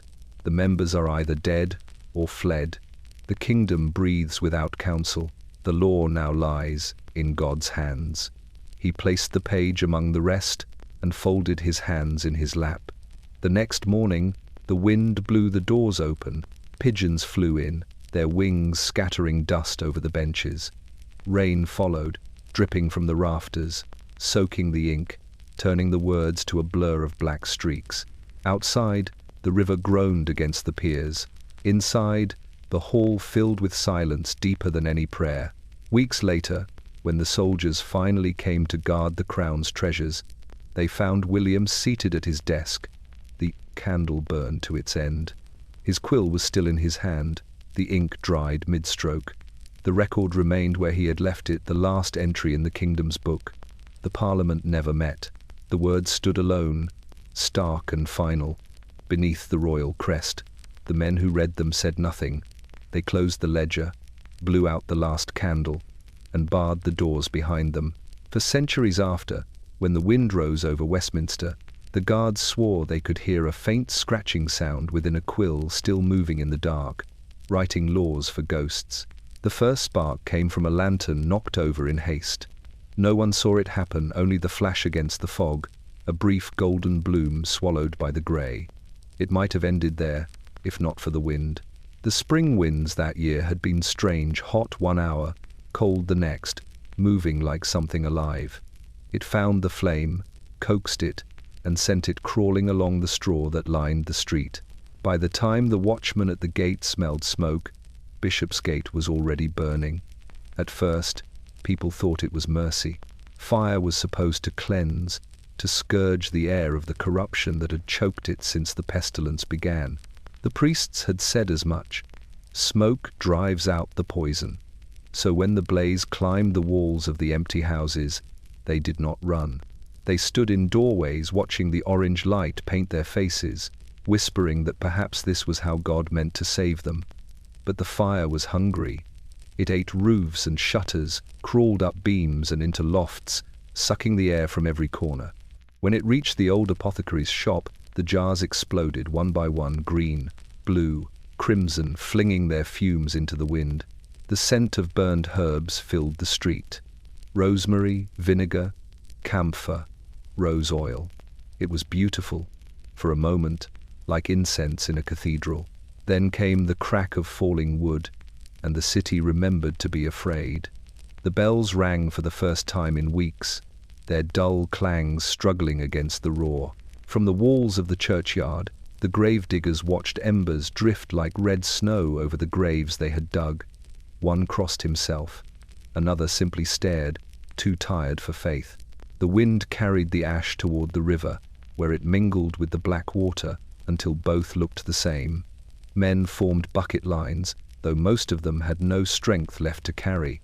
They passed water from hand to hand, grey, filthy water drawn from the very river that had buried the dead. The flames hissed at the touch, refused to die. The air thickened with smoke so heavy it turned the sky into a ceiling of copper. Those who fled could not see where they were going. Those who stayed could not breathe. By nightfall, half the street was gone. The fire reached St. Ethelburga's bell tower, climbing the timbers until the bells themselves glowed red. When they fell, they struck the cobblestones with a sound like thunder. The walls gave way soon after, collapsing inward, sending sparks into the air that drifted toward the next row of houses. At dawn, the wind changed. The smoke lifted and revealed what was left, a scar of stone and ash stretching from the gate to the market. The survivors moved through it like ghosts, their faces streaked with soot, their eyes watering. A woman found her husband's cart among the ruins and stood beside it, turning a single wheel that no longer moved. The fire had done what the plague could not.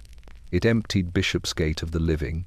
The flames had burned through straw and timber, through prayer and despair alike, until even the rats fled. What remained was silence, warm, glowing silence, and the faint hiss of cooling embers. In the weeks that followed, people called it a miracle, though none could agree on for whom. Some said the fire had cleansed the last of the sickness. Others swore it had burned the souls of the unburied. The truth lay somewhere in the smoke, and when the rain finally came, it fell in sheets, hissing as it struck the ground. The ash turned to mud, the mud to rivers, and the city drank its own sorrow once more. Yet that night, if you stood near the ruins and listened, you could still hear it, a soft crackle beneath the rain, as if the fire were whispering to the darkness, not finished.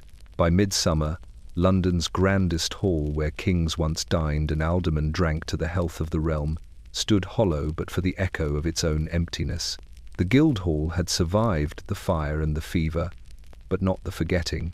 Its windows were boarded, its banners torn, yet inside, the long tables still waited, as though expecting guests who had merely stepped out for air. It was there that the last feast took place, not of nobles or merchants, but of those few who refused to die quietly. They were 6 in number: a butcher, a widow, 2 monks, a soldier, and a thief. No one knew who had called them there, only that a bell had rung at dusk, a sound they hadn't heard in months. One by one, they followed it through the fog, drawn by hunger, or memory, or the simple wish not to be alone. The widow, Mistress Hale, brought a loaf of stale bread wrapped in linen. The butcher carried salted meat from his ruined shop, the last of his stock. The soldier dragged in a half-empty barrel of ale, sloshing as he walked. The thief came empty-handed but smiling, saying he had stolen nothing because there was nothing left worth stealing. The monks arrived last, shoulders bowed beneath their heavy robes, carrying a single candle between them. They gathered at the head table, where the city's leaders once sat. The candlelight danced along the carvings of saints and lions, turning their wooden faces into shadows. The soldier pried open the ale and poured it into chipped cups. They toasted without words. The widow broke the bread, passing pieces to each of them, and for a moment the air filled with the soft sound of chewing, the first human sound the hall had heard in months. "Do you think he still listens?" one of the monks asked, staring at the flame. "After all this?" The thief laughed, not cruelly, just tired. "If he's listening, he's a poor man's thief like me. Took everything, left nothing worth the trouble." The butcher crossed himself, half from habit, half from fear. "Mind your tongue." But no thunder came. No voice from the rafters answered. The candle flickered, and they drank again. When the ale was gone, the widow began to hum an old song from market days. The kind sung while kneading dough. One by one, they joined her. The soldier kept the beat on the table with the hilt of his knife. The monks murmured harmony, and even the thief tried to remember the words. The sound rose to the rafters and lingered there, soft and trembling, until it almost felt like the hall itself was singing back. Then the coughing began. The monk who had spoken first bent double, knocking the candle from the table. It rolled, spilling wax across the wood. They rushed to steady him, but it was too late. His breath came in gasps that rattled like dry leaves. The thief backed away. The widow closed her eyes. When dawn came, only 5 remained. They carried the monk to the doorway and laid him there, his face turned toward the light. None spoke of what to do next. They simply sat at the long table, staring at the empty chair. By evening, the widow left first, then the butcher, then the thief. The soldier lingered, polishing his knife with the sleeve of his coat, whispering to the dead monk as if standing guard. When night fell again, he too was gone. Days later, a passerby found the candle still burning at the center of the table, its flame small but steady. Around it lay the remains of the feast crumbs, an overturned cup, and the faint smell of ale. No one dared touch it. The guild hall remained sealed, its doors shut with iron nails. But on certain nights, when the wind moves through the ruins, those who pass by swear they hear voices inside, laughter, the clink of cups, and a woman's song fading softly into silence. The last feast had ended, yet the hall, it seemed, still remembered the warmth of company and refused to let it go. He came out of the smoke like a memory that refused to fade.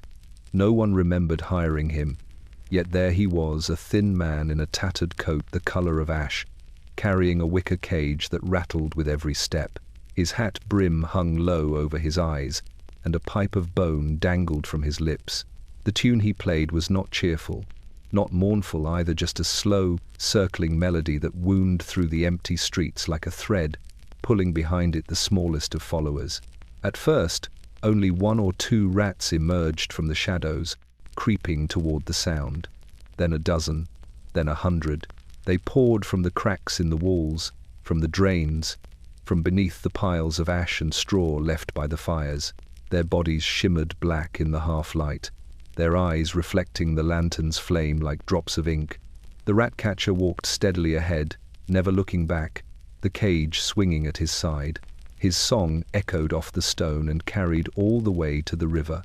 People watched from behind their shutters, the few who still lived along Bishopsgate and Cheapside, too afraid to breathe lest the sound stop. The man's melody was strange, foreign, like something learned from a place where music was meant for spirits, not men.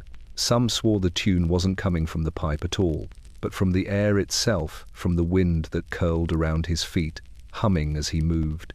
He stopped at the churchyard gate.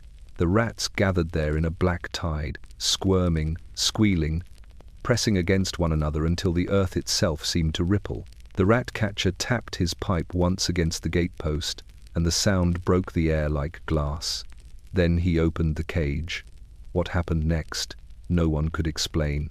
The rats surged forward, not into the city, but out of it. They poured through the open gate, a living river flowing toward the Thames. The street shook beneath them. The rat-catcher followed, his pipe still playing, the melody growing fainter with every step. When he reached the river's edge, he did not stop. He walked straight into the water, and the rats followed. From the windows above, the watchers saw his hat float for a moment, spinning slowly on the current, before the tide carried it away. The sound of the pipe lingered even after he was gone, a single high note that seemed to hang in the fog. Then silence. For a few days after, the city was cleaner than it had been in months. The stench lightened. The alleys fell still. The people began to speak of miracles again, of angels and divine mercy. But by the week's end, the rats returned. Not from the drains this time, but from the river. They came in smaller numbers, wet and shivering, their fur slick with black water. They moved slower, quieter, as though changed. No one ever saw the rat-catcher again. Some said he had been death's servant, sent to gather what even plague had left behind. Others believed he was a spirit born of the city's guilt, his music the echo of a debt unpaid. On misted nights, when the fog rolled heavy along the riverbanks, some swore they could hear the faint trace of his melody again, a thin, circling tune that made the skin prickle. And wherever it was heard, by morning the streets would be clean, but never for long. For London had learned a truth as deep as the Thames itself. The rats always return. They carry what the living leave behind, and they never forget the sound that once led them home. The abbey had stood for centuries before the sickness came, a monument of faith and stone, its walls echoing with chant and prayer, its spires piercing the fog like fingers pointing toward heaven. But by the summer of 1349, Westminster was no longer a sanctuary. The bells that had once called the faithful to prayer now tolled for the dead, and the air inside the cloister carried not incense, but the sharp tang of lime and smoke. The monks stayed. They could have fled, like the lords and scholars who rode west when the plague first crossed the river. But their vows held them fast. To leave the abbey, they said, would be to abandon God's city in its darkest hour. So they remained behind the high walls, 30 at first, then 20, then 10. They buried their brothers in the gardens where herbs once grew, marking each grave with a simple wooden cross that the rain soon stripped bare. Brother Matthew kept the records. His script grew smaller with every entry, the ink thinning as his hands trembled. Brother John, fever, 3rd day of May. Then Brother Thomas, swollen throat, confessed before death. By midsummer, he no longer wrote names, only numbers. There was comfort, perhaps, in counting. They tended the sick when they could. Each morning, the bell at the gate rang, and carts of the dying were wheeled to the abbey steps, their occupants begging for last rites. The monks would carry them inside, wash their faces, whisper prayers in ears already deafened by fever. Then they would dig again. At night, the survivors gathered in the chapter house. Their chants, once full and strong, had become little more than breath. The great Latin psalms echoed against the vaulted stone, hollow and fragile, like wind through a crypt. Brother Matthew led them still, though his voice cracked on every note. Miserere nobis, Domini, he whispered. Have mercy on us, Lord. The echo seemed to mock him, a mercy that never came. The youngest monk, Brother Stephen, began lighting candles, not for the living, but for those already dead. He placed them along the choir stalls, one for every soul buried that week. Soon the stalls burned like a forest of flame. The wax dripped down the wood, fusing with the old carvings of saints whose faces now looked as though they were weeping. One night, the abbot himself fell ill. The brothers gathered around his cot as he labored for breath. "Do not fear," he rasped. "We have done our duty." He blessed them with shaking hands, then turned his face to the wall and was gone. They buried him beneath the cloister walk before dawn. When they returned to the refectory, they found Brother Stephen asleep at the table, his candle still burning beside him. He would not wake. By autumn, only 3 remained. They moved like shadows through the abbey, keeping the rituals alive by habit more than faith.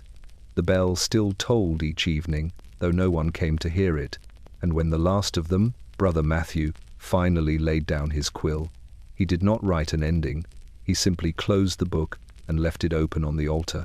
The wax from his final candle spilled across the page, sealing it shut.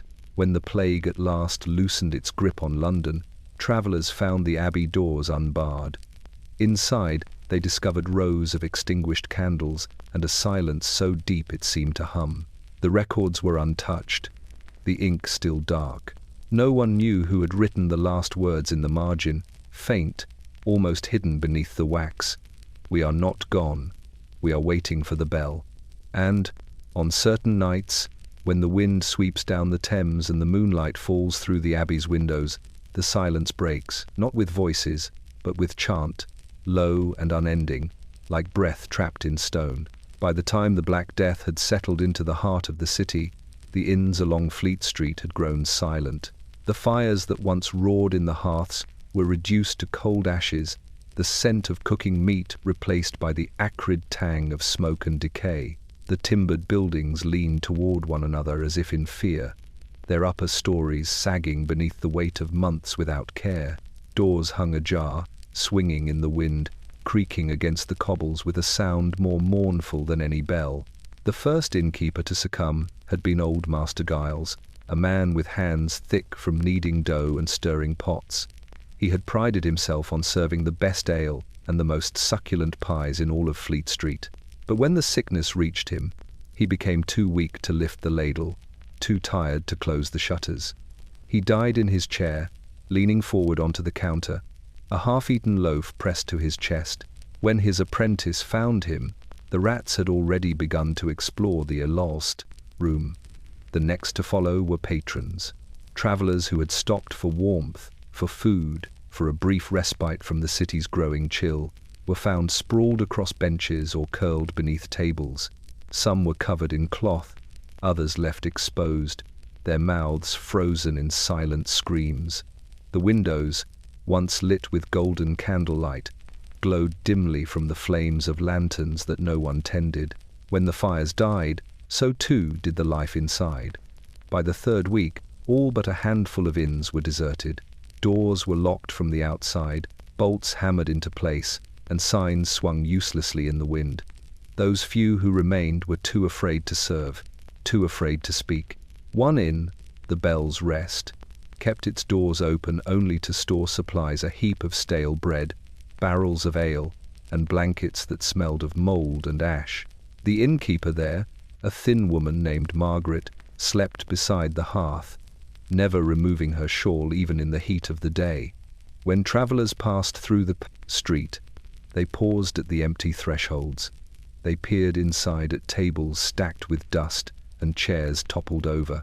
They could see the faint outlines of dishes cracked and forgotten, the puddles of water where roofs had leaked.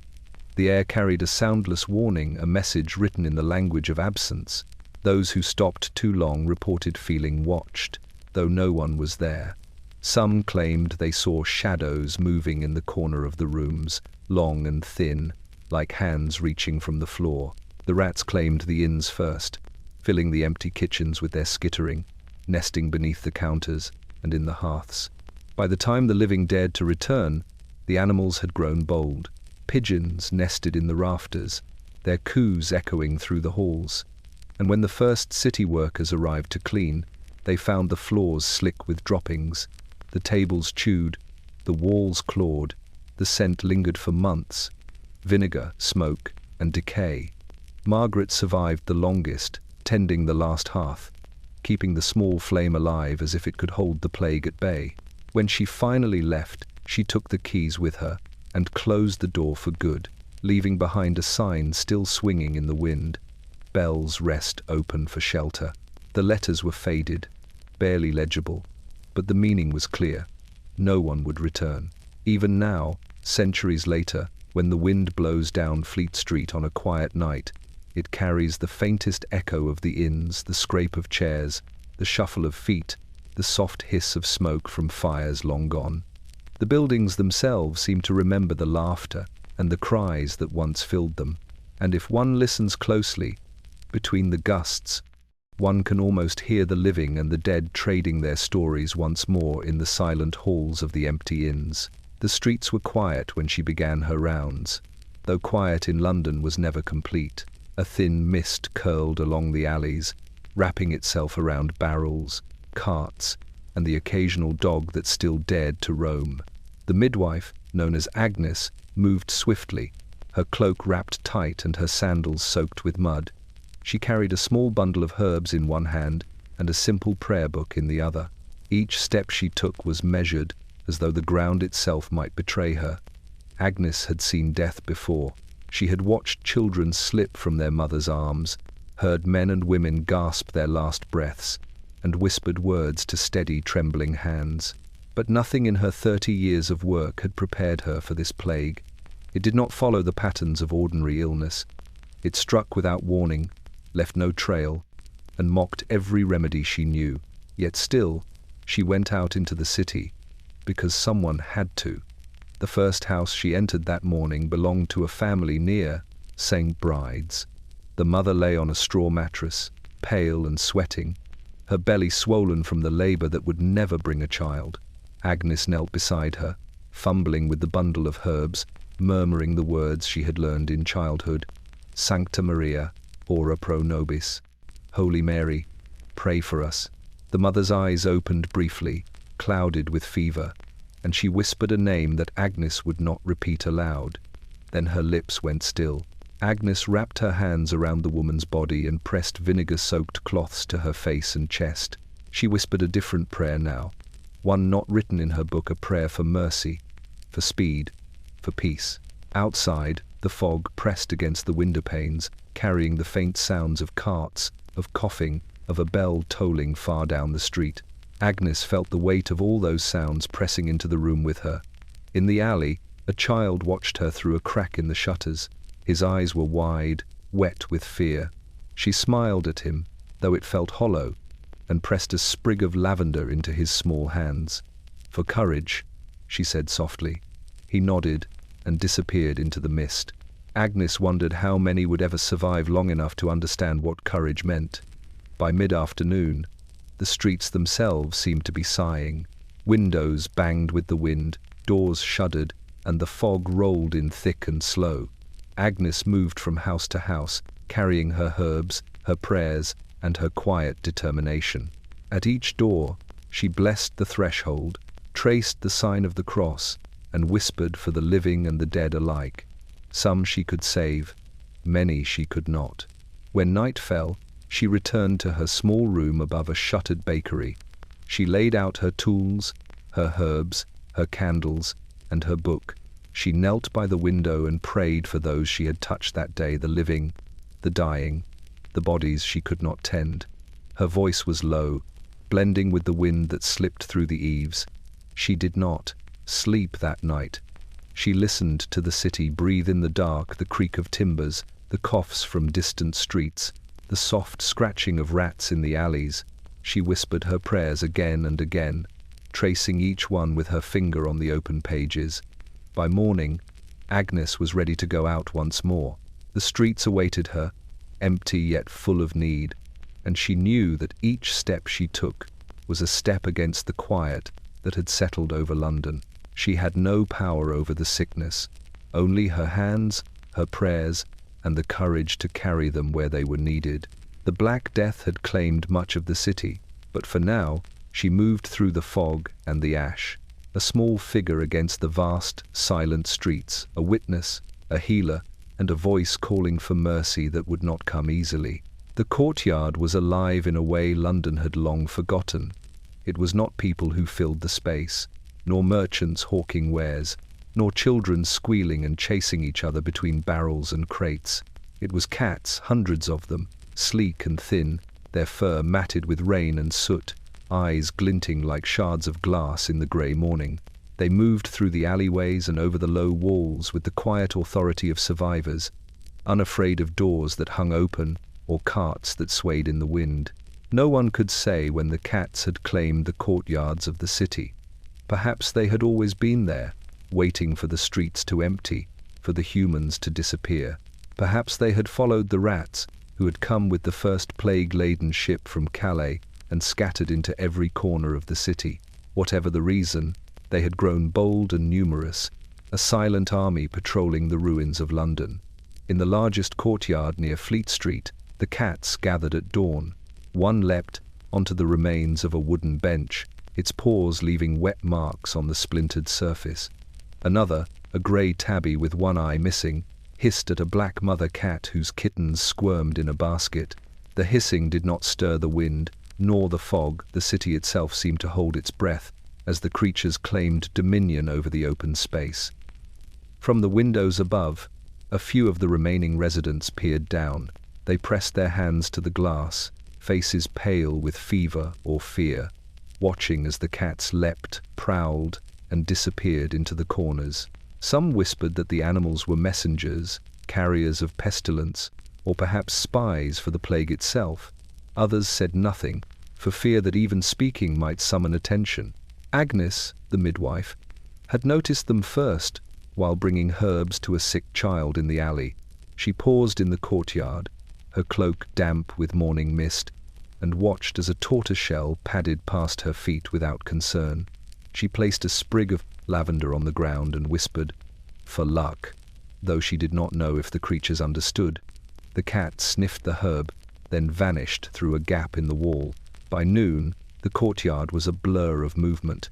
Cats darted across cobbles slick with rainwater, climbed the remains of wooden fences, and leapt onto windowsills where no human would dare follow.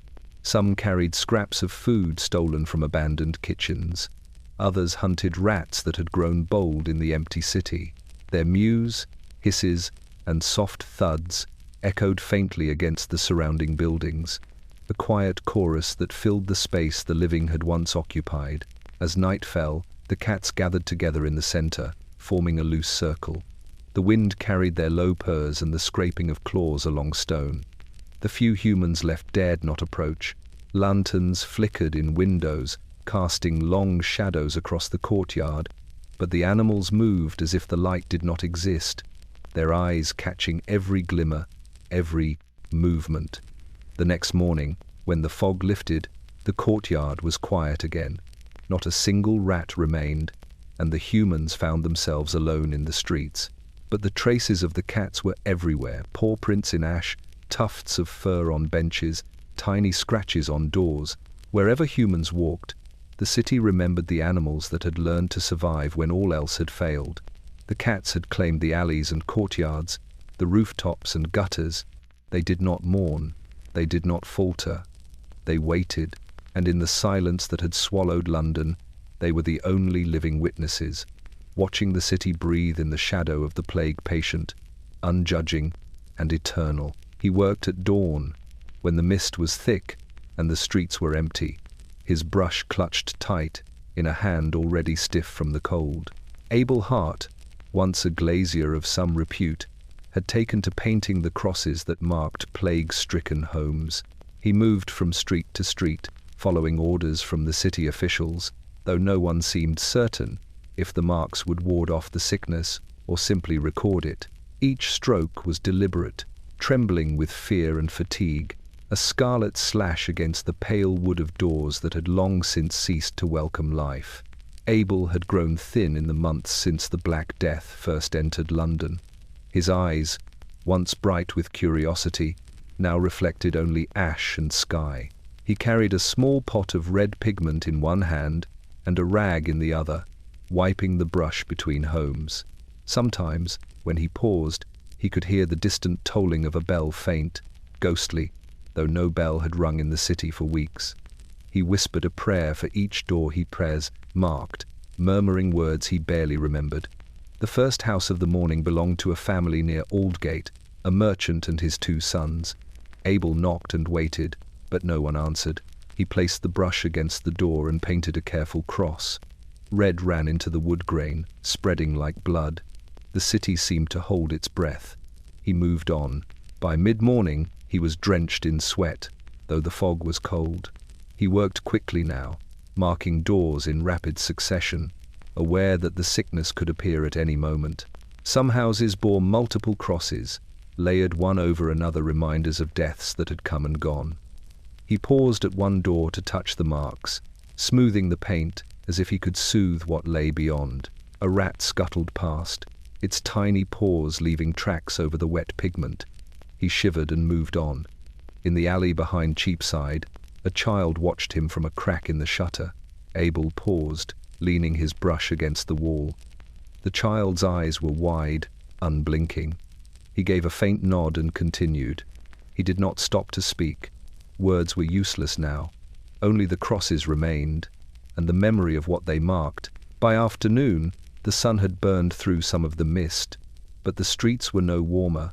Abel's hands ached, his back ached, and his stomach growled from hunger he could not feed. He paused by a house near Fleet Street, one that had been empty for weeks. The door was splintered at the bottom, the lock gone. He knew someone had died there. The cross he painted trembled in his fingers. He leaned close and whispered, "Forgive me for leaving you unmarked until now." That evening, as he returned home through the empty streets, he noticed something strange. Footprints small and wet overlapped with the marks he had made. He followed them, heart quickening, until they disappeared into the fog. No one was there, only the traces. He paused and whispered a prayer, feeling the weight of every soul in the city pressing down. By night, Abel painted one last cross on his own door.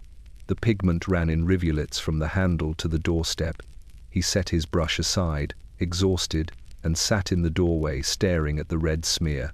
It was a warning, a prayer, a record, a sign that the sickness had claimed yet another day.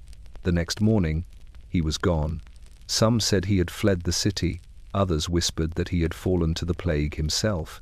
But the crosses remained painted on doors and gates, on window frames and shutters, a map of fear, of mercy, of memory. And in the alleys, when the wind blew just right, people swore they could hear the faint scratching of a brush against wood, painting again, layer upon layer, for those who could no longer see. Beyond the eastern walls of London stretched a field that had once been green and vibrant, used for grazing cattle and the occasional festival. By the time the Black Death had crept through the streets, it had become something else entirely, a vast open grave, marked by the stench of lime, smoke, and unwashed earth. The air hung low, thick with mist that seemed to press against the skin, carrying with it the faintest echoes of the city left behind. The first carts began arriving before sunrise, drawn by horses whose riders had long ago lost their families and forgotten the warmth of home. They creaked under the weight of the dead, their wheels leaving deep ruts in the soft soil. Men and women who guided the carts did so silently, faces pale beneath the hoods of their cloaks, eyes fixed on the ground as if looking anywhere else might summon the disease to life. The gravediggers waited at the far end of the field, shovels poised, muscles taut from months of relentless labor. The smell was immediate and overwhelming. Lime had been thrown in piles along the trenches, but it did little to mask the tang of decay that rose from the carts. Those who worked there covered their mouths with rags soaked in vinegar and herbs, rosemary, sage, rue, but still the stench clung to their clothes, their hair, their skin. Every inhalation reminded them that the plague had claimed more than life. It had claimed the air itself. By mid-morning, the field was filled with rows of shallow graves, each freshly dug, each waiting. The gravediggers worked with a steady rhythm. Shovel, lift, lower, cover. No words were spoken. Occasionally, a groan escaped from a cart, the stiff limbs of the dead shifting with the motion. It was enough to make the living look away, though there was no time to pause. Another cart was always coming. Another body would arrive. Among the carts that day was a boy, no older than 12, his skin pale, and his eyes wide with fear. He had been found, wandering the streets alone, clutching a small bundle of blankets. The attendants placed him beside the bodies, intending to bury him with the rest. But the boy had one small thing left: life. A gravedigger, moved by a memory of his own lost children, scooped him from the cart and hid him beneath a pile of straw. The boy survived the day, curled in silence, listening to the soft clink of shovels and the whisper of the wind over the graves. By nightfall, the field was a patchwork of earth and sorrow, trenches lined with the dead and mounds still fresh, their edges spilling into the paths between them. The gravediggers did not leave. They lay down beside the trenches, exhausted, listening to the fog rolling in off the Thames. Somewhere in the distance, a lone bell tolled once, then again a sound so faint it might have been a dream. The next morning, more carts arrived. The boy, still hidden, watched as the workers carried bodies and buried them without ceremony. He saw faces he would never know, hands that had held bread and coin, bodies that had laughed and loved, all of it now covered with soil, pressed down by the same earth that had once given life. By the end of the week, the field stretched as far as the eye could see, a grey scar on the land outside the city gates. No grass grew there, no flowers dared bloom. Only the wind moved freely across the open expanse, carrying whispers of the dead into the city, reminding those who remained that London itself had become a graveyard and that beyond the walls there was no escape from what the plague had claimed. The field waited, silent and patient, for the next cart, the next body, the next soul, and beneath the soil, the dead slept, together and yet apart, in a city that had forgotten how to mourn. The ground beneath Aldgate had long been restless. Beneath the cobblestones and narrow lanes, beneath the markets and the houses now shuttered, lay the remnants of generations, skeletons of the forgotten, buried hastily or without ceremony, the soil holding their memory like a secret. When the Black Death arrived, it did not pause to knock. It pressed straight down into this ancient earth, turning what had been graves into a layered record of sorrow, stacked like bricks beneath the city. The first to notice the bones were the gravediggers sent to make room for the plague's victims. They dug deeper than ever, forcing the earth aside with shovels worn smooth from months of labor. At first, the discoveries were small. A femur here, a rib there, a skull cracked by the weight of years. The men whispered prayers as they worked, crossing themselves and muttering blessings to the dead whose names they did not know. But as the days passed, the bones became more numerous, interlaced with one another, forming a tangle that seemed almost alive in the shadows. A boy, apprenticed to one of the diggers, watched as they uncovered a pit that had been sealed decades before. The skulls lay in a careful row, teeth grinning faintly in the moonlight. He flinched at the sight, but could not look away. Each time the shovel struck a bone, the sound rang through the air like a bell, hollow and precise. The men neither laughed nor cursed.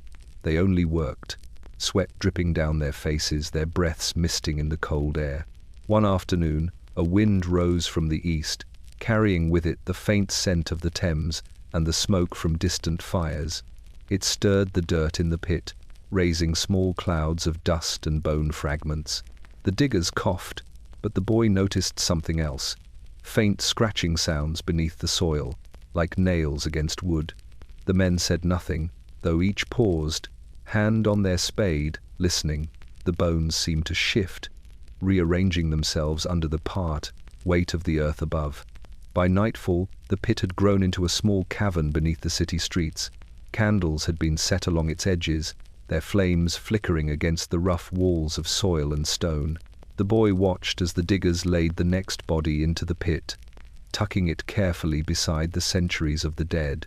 They worked with reverence, though their faces were pale and drawn. When the last mound of earth was shoveled back into place, the pit looked flat and undisturbed, but the boy knew better. Beneath the surface, the city held its history tightly, bones pressed against bones, a labyrinth of flesh and memory. Weeks passed, and the field above the pit began to settle. The plague claimed more lives in the streets, but beneath Aldgate, the dead were already waiting, layered like a secret foundation beneath the living city. Some nights, when the wind howled through the alleys, the boy swore he could hear them, whispers of long-past voices, the faint rattle of bones shifting in the dark. When the gravediggers moved on to other streets, the pit remained, unmarked, save for the faint depression in the earth. The boy returned occasionally, leaving small sprigs of rosemary and rue on the cobblestones above, as if the herbs could reach down through the layers and carry solace to those buried below. He never stayed long.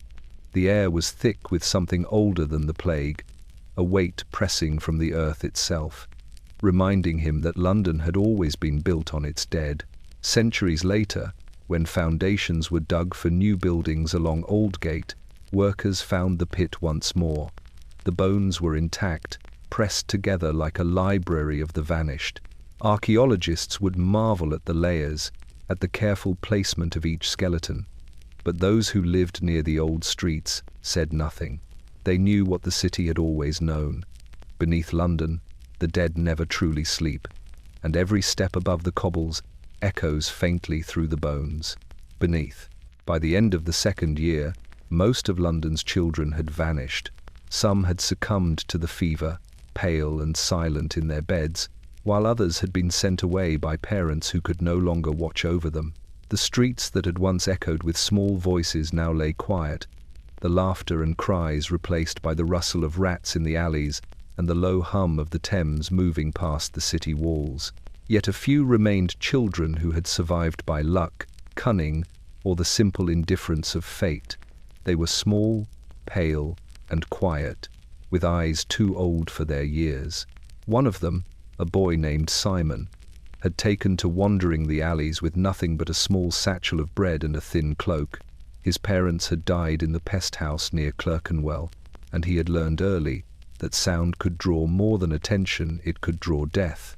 He moved silently through the fog, slipping beneath half-collapsed carts, darting between doorways, following the faintest glimmer of light or the softest sound of movement. Other children joined him. A girl with matted hair, carrying a sprig of lavender she had found in a ruined garden. A boy with a swollen cheek from fever, who had learned to speak only in whispers. And twins who had taken to running from alley to alley, calling each other in code that only they understood. Together, they formed a small community of shadows, surviving on scraps, water from the fountains, and what little they could steal from abandoned kitchens. They had their own rules. No one spoke above a whisper. No one lingered in a doorway too long. If a rat scuttled across their path, it was followed silently, but never harmed. They had learned to read the city like a map, marking safe passages and dangerous streets. And they had learned the smell of sickness when it lay in the air, when it clung to the stone, when it hid beneath the straw of a bed. One afternoon, Simon found a small room behind a shuttered bakery, its window cracked and its floor still swept. It became their haven. They cleaned what remained of the room, gathering wood for a fire and old linens for beds. From that small space, they could watch the streets without being seen. They learned to forage, to barter with one another for scraps of food, and to tell stories in the darkness, speaking only when necessary. The stories were simple, tales of the river, of the rat-catcher, of streets that had vanished beneath ash and lime. But each story carried memory, a connection to the world before the sickness. Even in their isolation, they observed the rituals of the city. They watched the gravediggers work, noting the patterns in the pits and the careful placement of bodies. They followed the procession of ash from a distance, learning which streets were dangerous and which could still offer a scrap of safety. The few surviving midwives and priests became distant figures of fascination, their voices and actions catalogued in the children's minds as if part of a book that only they could read. By night, the children huddled together in their small room, whispering prayers they barely remembered, listening to the wind sigh through the broken city. The Thames groaned faintly in the distance, the river carrying the secrets of those who had gone, the dead and the living alike. And though they were few, fragile, and alone, they survived the last living memory of a childhood stolen, carrying the breath of the city in their own lungs, waiting for a London that might never return. The cathedral at St. Paul's had never seemed so empty. Its doors, once crowded with merchants, travellers, and the faithful, now hung open to the wind, creaking against the stone. The pews were thick with dust. Candles had burned low and long, leaving pools of wax that dripped into the grooves of the floor. The air was still, yet heavy with a weight that seemed to press against the ribs, a reminder that the city's voice had gone silent. A handful of priests remained. They moved slowly through the nave, their robes stiff with neglect, their voices thin and raspy from disuse. The choir stalls were deserted, the organ silent, its keys coated with months of grime. They called for a mass, though no one came. They rang the bells once, twice, hoping someone would respond. Nothing. Only the wind, slipping through broken windows and the cracks in the stone, answered in a low, mournful whistle. Father Benedict, the eldest of the priests, knelt at the altar. He had survived by remaining within the cathedral's walls, moving from room to room in silence, tending only to what he could reach. He arranged the remaining candles in a circle, lighting each with trembling hands. The scent of beeswax mingled faintly with the lingering stench of decay from the streets beyond. He whispered prayers aloud, though he had no listeners. "Domine, miserere nobis," he said, again and again. "Lord, have mercy on us." The repetition carried a hollow rhythm, echoing against the rafters, reverberating like the distant tolling of a bell long since silenced. Somewhere near the back of the cathedral, a lone figure moved. A woman, dressed in grey, carrying a child swaddled in linen. She approached the altar quietly, her bare feet brushing against the cold stone. She placed the child down, a gesture both desperate and reverent, and fled before the priest could speak. Father Benedict knelt, touching the child's head lightly, whispering blessings that he hoped might linger, even if the living did not. By noon, the cathedral smelled faintly of herbs and ash. Incense burned in small, blackened censers, though the smoke struggled to rise in the still, thick air. The priests moved methodically, tending to the few remaining survivors, those who stumbled in from the alleys, coughing, fevered, eyes wide with fear. They offered last rites to some, small comfort to others, but the majority were already beyond help. Even the words of God could not reach them. Outside, the city moved quietly, though only barely. The cobbled streets were slick with mud and rain. Abandoned carts lay tipped over, and the occasional rat scuttled in the shadows. The cathedral's doors swung slightly in the wind, carrying the faint echo of whispered prayers into the empty streets. No merchants called, no children played, no bells rang. The city itself seemed to listen, holding its breath with the priests as they repeated their psalms for hours on end. When night fell, Father Benedict extinguished the candles one by one. The light retreated into shadow, leaving only a thin moonbeam tracing the altar. He knelt alone, head bowed, hands clasped over the worn wood. Outside, the wind moaned through the broken towers, carrying the faintest echo of a mass that had once been voices rising, folding over one another in harmony, now only whispers and memory. The cathedral was still. It waited, and the city, empty and broken, kept listening to a mass without voices, the prayer of a city that had lost its people but not its memory. By the third year of the plague, the bells of London had fallen silent. They had once marked the rhythm of the city, the hours, the markets, the prayers, the weddings, the funerals. Now they hung dormant in towers blackened by smoke and neglect, their ropes frayed, their clappers rusted, their bronze mouths silent.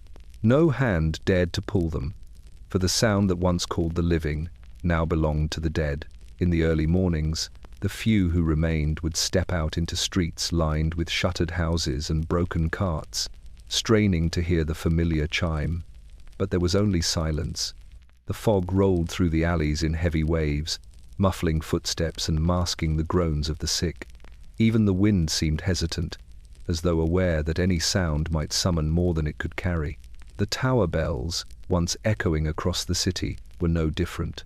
They sat mute, their presence a hollow monument to a time when the city believed in order.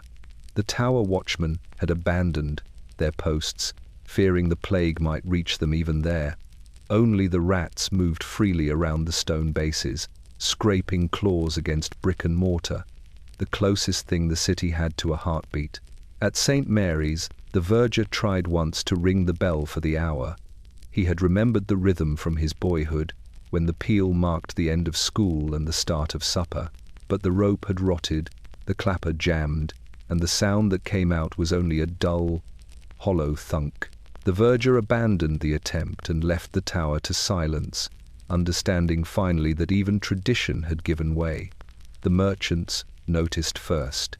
The absence of bells meant there was no signal for opening or closing markets. The flow of trade, already sparse, slowed to a halt. Food rotted in barrels, bread hardened on shelves, and the few who still roamed the streets could not mark the passage of day. Time itself seemed to stop when the city's voice disappeared. Parents whispered to children, though few children remained. "The bells will not return," they said, pressing small hands to the window panes. "The city is listening now to something else." And the children, pale and silent, pressed their ears against the wood, hearing nothing and understanding more than words could tell. Even the churches, which had survived the fires and the collapse of the Guildhall, could not restore sound. Priests would lift their hands to the clappers, pull the ropes, and strain with all their might. But the bronze yielded only silence. Masses went on, sung softly, like whispers behind closed doors. They prayed not for sound, but for survival, for mercy, for something to break the oppressive quiet that had settled over London like a shroud. And so the year passed, each day measured not by bells, but by the sun rising and falling through grey skies.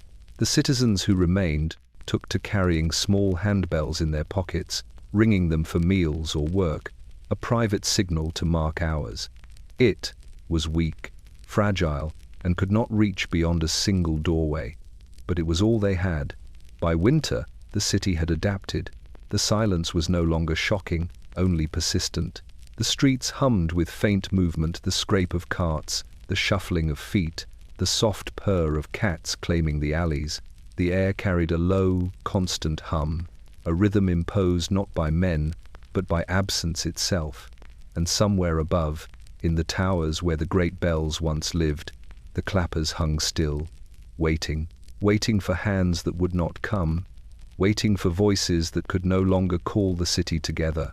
The year of no bells became the year of listening. The city learned to hear the heartbeat of its own absence, the silence of a world stripped bare by the plague. She wrote it by candlelight, her hand trembling with fever and grief. The ink was thick and black, the quill dragging across the page as if the words themselves were heavy with sorrow. Mistress Eleanor Hale had survived the winter, though her house had been emptied of family and servants, and the streets outside had become a gallery of the dead. Her husband and sons were gone, taken first by the plague and later claimed by the river, carried down to some unknown grave beyond the city walls. Only she remained, and she wrote to remember them, though she had no one to send the letter to. She folded the parchment carefully and pressed it into the envelope she had made from an old sheet. The seal was a smear of wax she had stolen from the candle, pressed flat with her thumb. Outside, the wind howled along the empty lanes of Bishopsgate, rattling doors and scattering ash from the burnt houses. She imagined the letter carried by angels, by spirits, by anyone who might care, yet she knew no one would receive it. She wrote anyway. The letter began simply, "To those who live or might live, remember my family. Remember the city we loved before it became ashes and fog." She went on to describe the streets, the smell of smoke and vinegar, the carts carrying the dead, the tolling of distant bells that had once marked time but now seemed to mourn in their stead. She wrote of the pest house at Clerkenwell, where she had watched mothers and children vanish beneath lime, and of the graves beneath Aldgate, layered like a secret beneath the city. As she wrote, the candle flickered, throwing shadows across the walls. She paused often to cough, pressing a hand to her chest. Her fingers grew stiff from the cold and the weight of grief. At times, she paused to listen to the wind, imagining it might carry her words across the empty city. A rat scuttled across the floorboards, and she reached down to let it pass, whispering, "Even you deserve mercy." When the parchment was filled, she traced, a small cross in the corner of the page, and pressed her lips to it. "May God forgive me if these words do not reach their destination." She placed the letter atop the pile of her few remaining possessions, a knife, a spoon, and a small scrap of bread saved from the morning. She carried it to the edge of the city, near the fields beyond the gates. The wind was stronger there, carrying the stench of ash and the faint tang of the Thames. She laid the letter atop a stone, tied to a rock so it would not blow away, and whispered a prayer as she stepped back. "Let it travel," she said. "Let someone see." By nightfall, the fog had swallowed the stone and the parchment. When she returned the next morning, the letter was gone. Perhaps it had blown into the river, perhaps buried in mud, perhaps carried by some unseen hand. Mistress Eleanor Hale neither searched nor mourned its disappearance. She understood that the city had become a vessel for memory itself. In her remaining years, she wrote more letters, all folded, all sealed, none delivered. She left them beneath stones, in church corners, or atop ruined carts. Some were lost to rain, others to wind, yet each one carried the voice of the living through a city ruled by silence. The last letter she wrote, found centuries later in a hidden alcove, read simply, "Remember us. Remember what was here before the world turned to ash, and the plague claimed its song. And in the alleyways, when the wind turns just right, the city seems to remember her words, carrying them faintly through the streets that have long forgotten how to speak." The city had grown quiet again. For a brief moment, London seemed to hold its breath, the fog settling low across the cobbles, the streets empty, except for the occasional stray dog or cat. The worst of the Black Death had passed, or so the living believed. The bells remained silent, the market stalls boarded, the Guildhall doors locked and untouched. But beneath the city, in the drains, in the alleys, in the hollow spaces between the foundations, a stir began, subtle at first, almost imperceptible. The first rat appeared near the wharf at Billingsgate, its fur slick with water from the river. Its eyes glinted, black and alert, reflecting the weak sunlight that struggled through the morning fog. No one noticed it at first, not the dock workers who still tried to salvage what they could from rotting cargo, not the children who dared to wander between alleys. The rat moved quickly, skirting puddles, slipping under boards, disappearing and reappearing as if it had learned to pass, unseen. It was followed by another, then another, and soon the rats were everywhere, in the gutters, under carts, along the edges of buildings. They came from the north, from the south, from the abandoned cellars and sewers.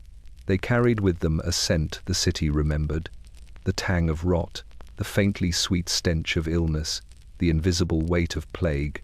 Wherever they went, they paused, sniffed the air, and continued, moving with the certainty of survival. Those who remained in London, merchants, gravediggers, and the few families clinging to life, began to notice. They spoke of shadows along the walls, of scratching in the drains, of movement that disappeared before one could glimpse it clearly. Some tried to poison the rats with meat soaked in vinegar, others trapped them with scraps of bread. But the rats had learned too well. They moved like a single entity, small bodies weaving in and out of the streets, always ahead of the living, always safe in their numbers. In the alleys near Cheapside, a widow who had survived the worst of the fever watched from a shuttered window as a dozen rats lined up along the boards. She whispered a prayer, but it was only a murmur against the rhythm of their tiny paws. The creatures paused, their black eyes reflecting the dim light, then darted into a drain, leaving her to stare at the empty street. She shivered, realizing that London's plague was not gone, it had only changed form.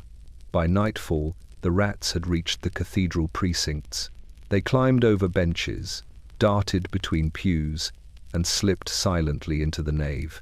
The scent of the cathedral, once sweet with incense and candle smoke, had become a place of quiet dread. Candles flickered as they passed, casting long shadows that seemed to stretch toward the creatures themselves. The rats paused briefly at the altar, then disappeared into the crypt, leaving only the faintest echo of their movement. And when the first fog of the new morning rolled in from the Thames, the city awoke to find the rats had claimed every street once again. They were smaller than before, leaner from months of scavenging, but no less determined. The plague they carried was subtle now, unseen but remembered in the city's bones. London itself seemed to sigh under their passage, as if acknowledging that the rats, like memory, like death, always return. By the river, a lone man whispered to himself, eyes scanning the black shapes that moved like wind over stone. They never left, he said. They only waited, and London, once quiet, held its breath, listening to the tiny, persistent heartbeat of its oldest survivors. The rats had returned, patient, unrelenting, and eternal. By the time the rats had returned, and the fog pressed low across the streets of London, the healers of the city were running out of excuses. They had spent months trying remedies that did not work, administering potions and powders, sprinkling incense, and muttering prayers that bounced hollowly off stone walls. Their faces were drawn and pale, their hands cracked and raw from constant washing and preparation. Even the most learned physicians had begun to whisper of limits, of failure, of the impossible nature of their task.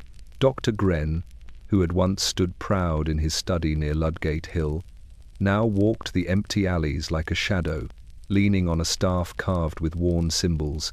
His books were tattered and stacked in corners where rats could not reach, though the smell of parchment mingled with the stench of the city in any case. He had tried every mixture known to man, powders of emerald, crushed pearls, herbs boiled with vinegar and wine, but still the fever spread, claiming more lives each day. At first, the healers had believed the plague could be tamed. They followed the patterns of sickness from the north, comparing symptoms, tallying fevers, checking swollen lymph nodes. They tracked the deaths in ledger after ledger, trying to chart a course through the chaos. Each tally was a reminder of their failures, yet they clung to the hope that knowledge, diligence, and faith might protect them. By mid-afternoon, the reckoning had come. The apothecary's windows, fogged and cracked, reflected the sun dimly as he poured the last vial of his strongest tincture into a copper cup. His apprentice had fled that morning, leaving him alone to face the next wave of the sick. When the first patient arrived, coughing and trembling, the doctor recognized the signs of fever that would not break, the telltale swell under the arm, the dark blotches that marred the skin. He offered what he could, whispered prayers over them, rubbed ointment on their foreheads, and, still, by nightfall, the patient was gone. Across the city, midwives and priests performed their grim work as well. Agnes, the midwife who had tended the children and the sick, walked through alleys carrying her herbs and small bundles of cloth. She knelt beside bodies too young to know fear, whispered words she did not believe would be heard, and traced crosses in the dirt. By the end of the day, exhaustion made her hands tremble, and she realized she could no longer save them all. The healers gathered at the Guildhall that evening, a meeting of broken men and women, each with the weight of countless deaths pressing on their shoulders. They spoke quietly, almost in whispers, recounting what had worked and what had failed. They compared notes, traded herbs and tinctures, and yet the truth was undeniable. The city's sickness would not be stopped by skill, by medicine, or by prayer. Dr. Gren stood and finally admitted what none wanted to say aloud. "We are not gods," he whispered. "We are witnesses. We can record, we can tend, we can delay, but we cannot command what comes." They agreed to continue, not because they believed in victory, but because to stop would be surrender. Each healer took their post once more at the pest houses, in the alleys, in the few homes still occupied. They moved quietly, aware that their presence might comfort some, though it could not save many. By night, London's streets were full of shadows. The river whispered against the embankments, and the rats moved unseen among the alleys. The healers worked through the fog, their lanterns small beacons in the grey world. They had faced the plague and found it beyond reckoning, yet they carried on, a small line of light against the endless dark. And so the city learned its final lesson. Knowledge could not conquer death, mercy could not command it, and the healers themselves would always be haunted by the ones they could not save. The reckoning was not a single moment. It was every day, every breath, every step through streets that had forgotten the sound of life. Spring arrived slowly, hesitantly, as though the earth itself were unsure it could bear life again. London had been hollowed, emptied, and blackened by the plague. Streets lay quiet, markets were abandoned, and the air was thick with the smell of ash, lime, and long decayed bodies. Yet beneath the silence, beneath the rubble and the stillness, something stirred. The city, battered and exhausted, began to breathe once more slowly, faintly, as if testing the possibility of life. The first signs were small, the tips of green shoots breaking through the soil in the churchyards, where the graves had been dug in haste and left unmarked. Weeds grew in the cracks of the cobblestones, stubborn and persistent, their roots cracking stone in silent defiance. The river, long blackened and sluggish, cleared in shallow channels, reflecting the sun's pale light and carrying with it the scent of renewal. Birds, long absent, returned to the rooftops, filling the streets with faint chirps and coos that had been unheard for months. The few surviving merchants began to reappear. A butcher reopened a stall near Cheapside, cleaning the counters with water and vinegar, piling fresh cuts of meat in neat rows. The scent drew the first cautious customers, neighbors who had survived the fever, who pressed coins into the merchant's hand as though trade itself were a prayer. Bread was baked again. The aroma of roasting meat and fresh loaves began to mingle once more with the air. London had not forgotten the taste of life.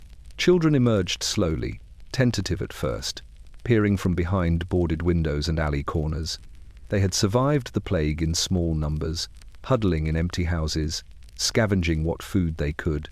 Now they ran through the streets, their laughter small and fragile at first, then growing in strength as it echoed against the stone walls. The city felt warmer for their presence, though the memory of so many lost left a weight that could not be shaken. The churches reopened their doors. Priests moved through the nave, sweeping dust from pews and ringing small handbells to call the faithful back. Mass was offered once more. Though the cathedral was not full, many had been claimed by the fever, others too afraid to return. Yet even a few voices singing together carried a weight of hope, fragile but real, folding into the empty corners and reminding the city of its former rhythm. Tradesmen repaired shutters, patched roofs, and rebuilt collapsed walls. The Guildhall, blackened by fire, was swept clean and reinforced. Windows were replaced. The great doors were oiled and polished, standing as a symbol that governance, though battered, still endured. Even the bells, silent for months, were tested, first a dull clang, then a tentative peal that trembled across the city. London had learned to measure time once more, yet the rebirth was cautious. The streets were not yet full. The smell of the plague lingered in the alleys. The sight of abandoned carts and the ruts in the mud reminded the citizens of what had passed. Rats still moved through the shadows, ever patient, ever watchful. London had been scarred, but it had survived. By the evening, as the sun set and painted the river in streaks of gold and grey, the city exhaled. Smoke rose from chimneys once more, mingling with the scent of flowers and baked bread. The cobblestones glistened, cleaned by rain and effort. A single child's laughter carried down the alley, and the bells tolled again, marking a rhythm the city had almost forgotten. London had been broken, emptied, and silenced, but it had remembered life. Slowly, carefully, it had begun again, a city breathing, rebuilding, and learning that even in the shadow of death, renewal is possible. The survivors gathered in small clusters, moving through the streets with the caution that had become second nature over the past years. London was no longer the city it had once been. The markets were sparse, the houses still boarded, and the smell of smoke and decay lingered stubbornly in the air. Yet the living still clung to one another. finding companionship in shared grief and fragile hope. They met in the shadows of abandoned churches, in courtyards that had been cleared of ash, in alleyways where light from a single candle shivered across the walls. A widow named Margaret sat beside a young boy, her hands clasped around his small, trembling shoulders. They had survived by scavenging, by careful observation, by the faint mercy of luck. Across the way, an elderly baker whispered to his apprentice, recounting how he had hidden bread beneath the floorboards for months, saving enough to share with those who had no family left. The survivors spoke softly, their words a whisper, against the night, as if louder speech might summon the plague to return. The river moved quietly in the distance, a black mirror under the moonlight. The survivors had learned to fear it as much as the streets themselves. Boats, long abandoned, bobbed silently, their hulls creaking with the motion of the tide.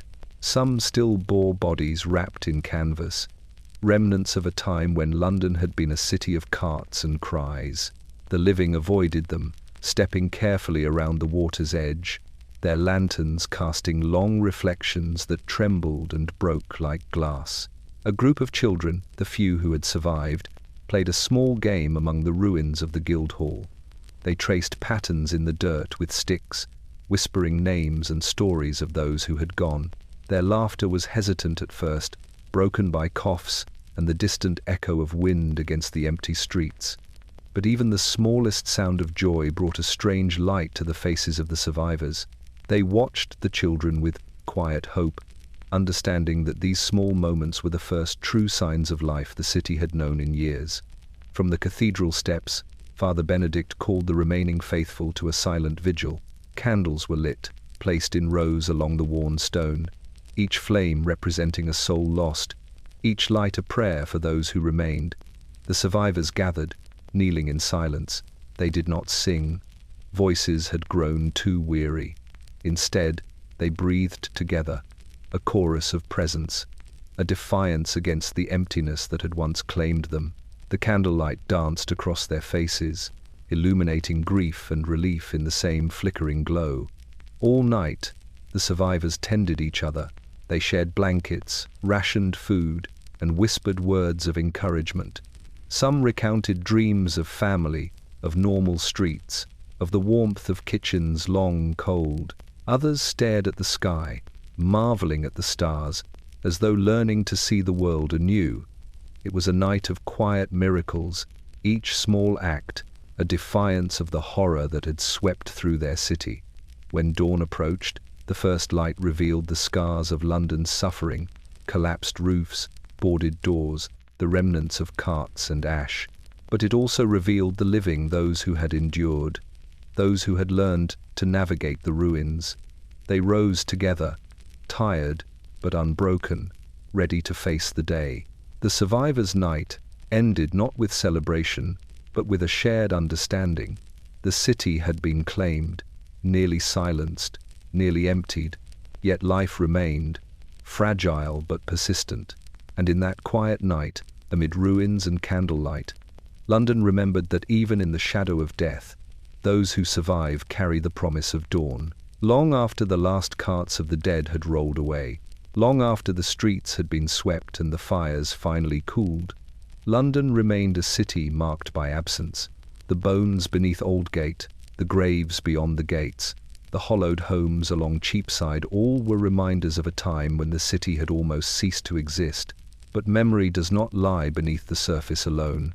It lingers in the air, in the stones, in the spaces between the living and the dead. Archaeologists centuries later would uncover fragments of the past, shards of pottery, the tips of shoes pressed into soil, small personal effects left with bodies hastily buried. They would catalogue each find, noting patterns in burial, in spacing, in arrangement, unaware that these were more than evidence, they were echoes. Every bone, every discarded toy, every faded scrap of clothing carried the imprint of life once lived, a whisper of the city that had survived its darkest days. The children who had survived, the healers who had endured, the few merchants and midwives who remained, They had become legends in their own time, though few would tell their names. Their stories were carried forward in letters, in parish records, in the songs of survivors who remembered, faintly, the laughter of streets now empty. And in each story there was the weight of absence, the knowledge that London itself had been hollowed, a city of ghosts and memory. Beneath the cobblestones, the bones of the dead remained pressed together in the earth, layered and intertwined with the remnants of plague victims, victims of fire, victims of famine. The rat population, once the silent carriers of disease, had returned, moving with an almost deliberate patience, threading through the alleys and under the foundations. They were the city's first caretakers, preserving the bones in the shadows, keeping watch over what the living had almost forgotten. Above, the buildings rose again slowly. Streets were repaired, markets reopened, and homes were rebuilt from timber and stone. Bells rang once more in the churches, though their peals were tentative at first, echoing through streets that had learned silence. Life returned to London cautiously, merchants, children, and tradesmen moving through spaces still heavy with memory.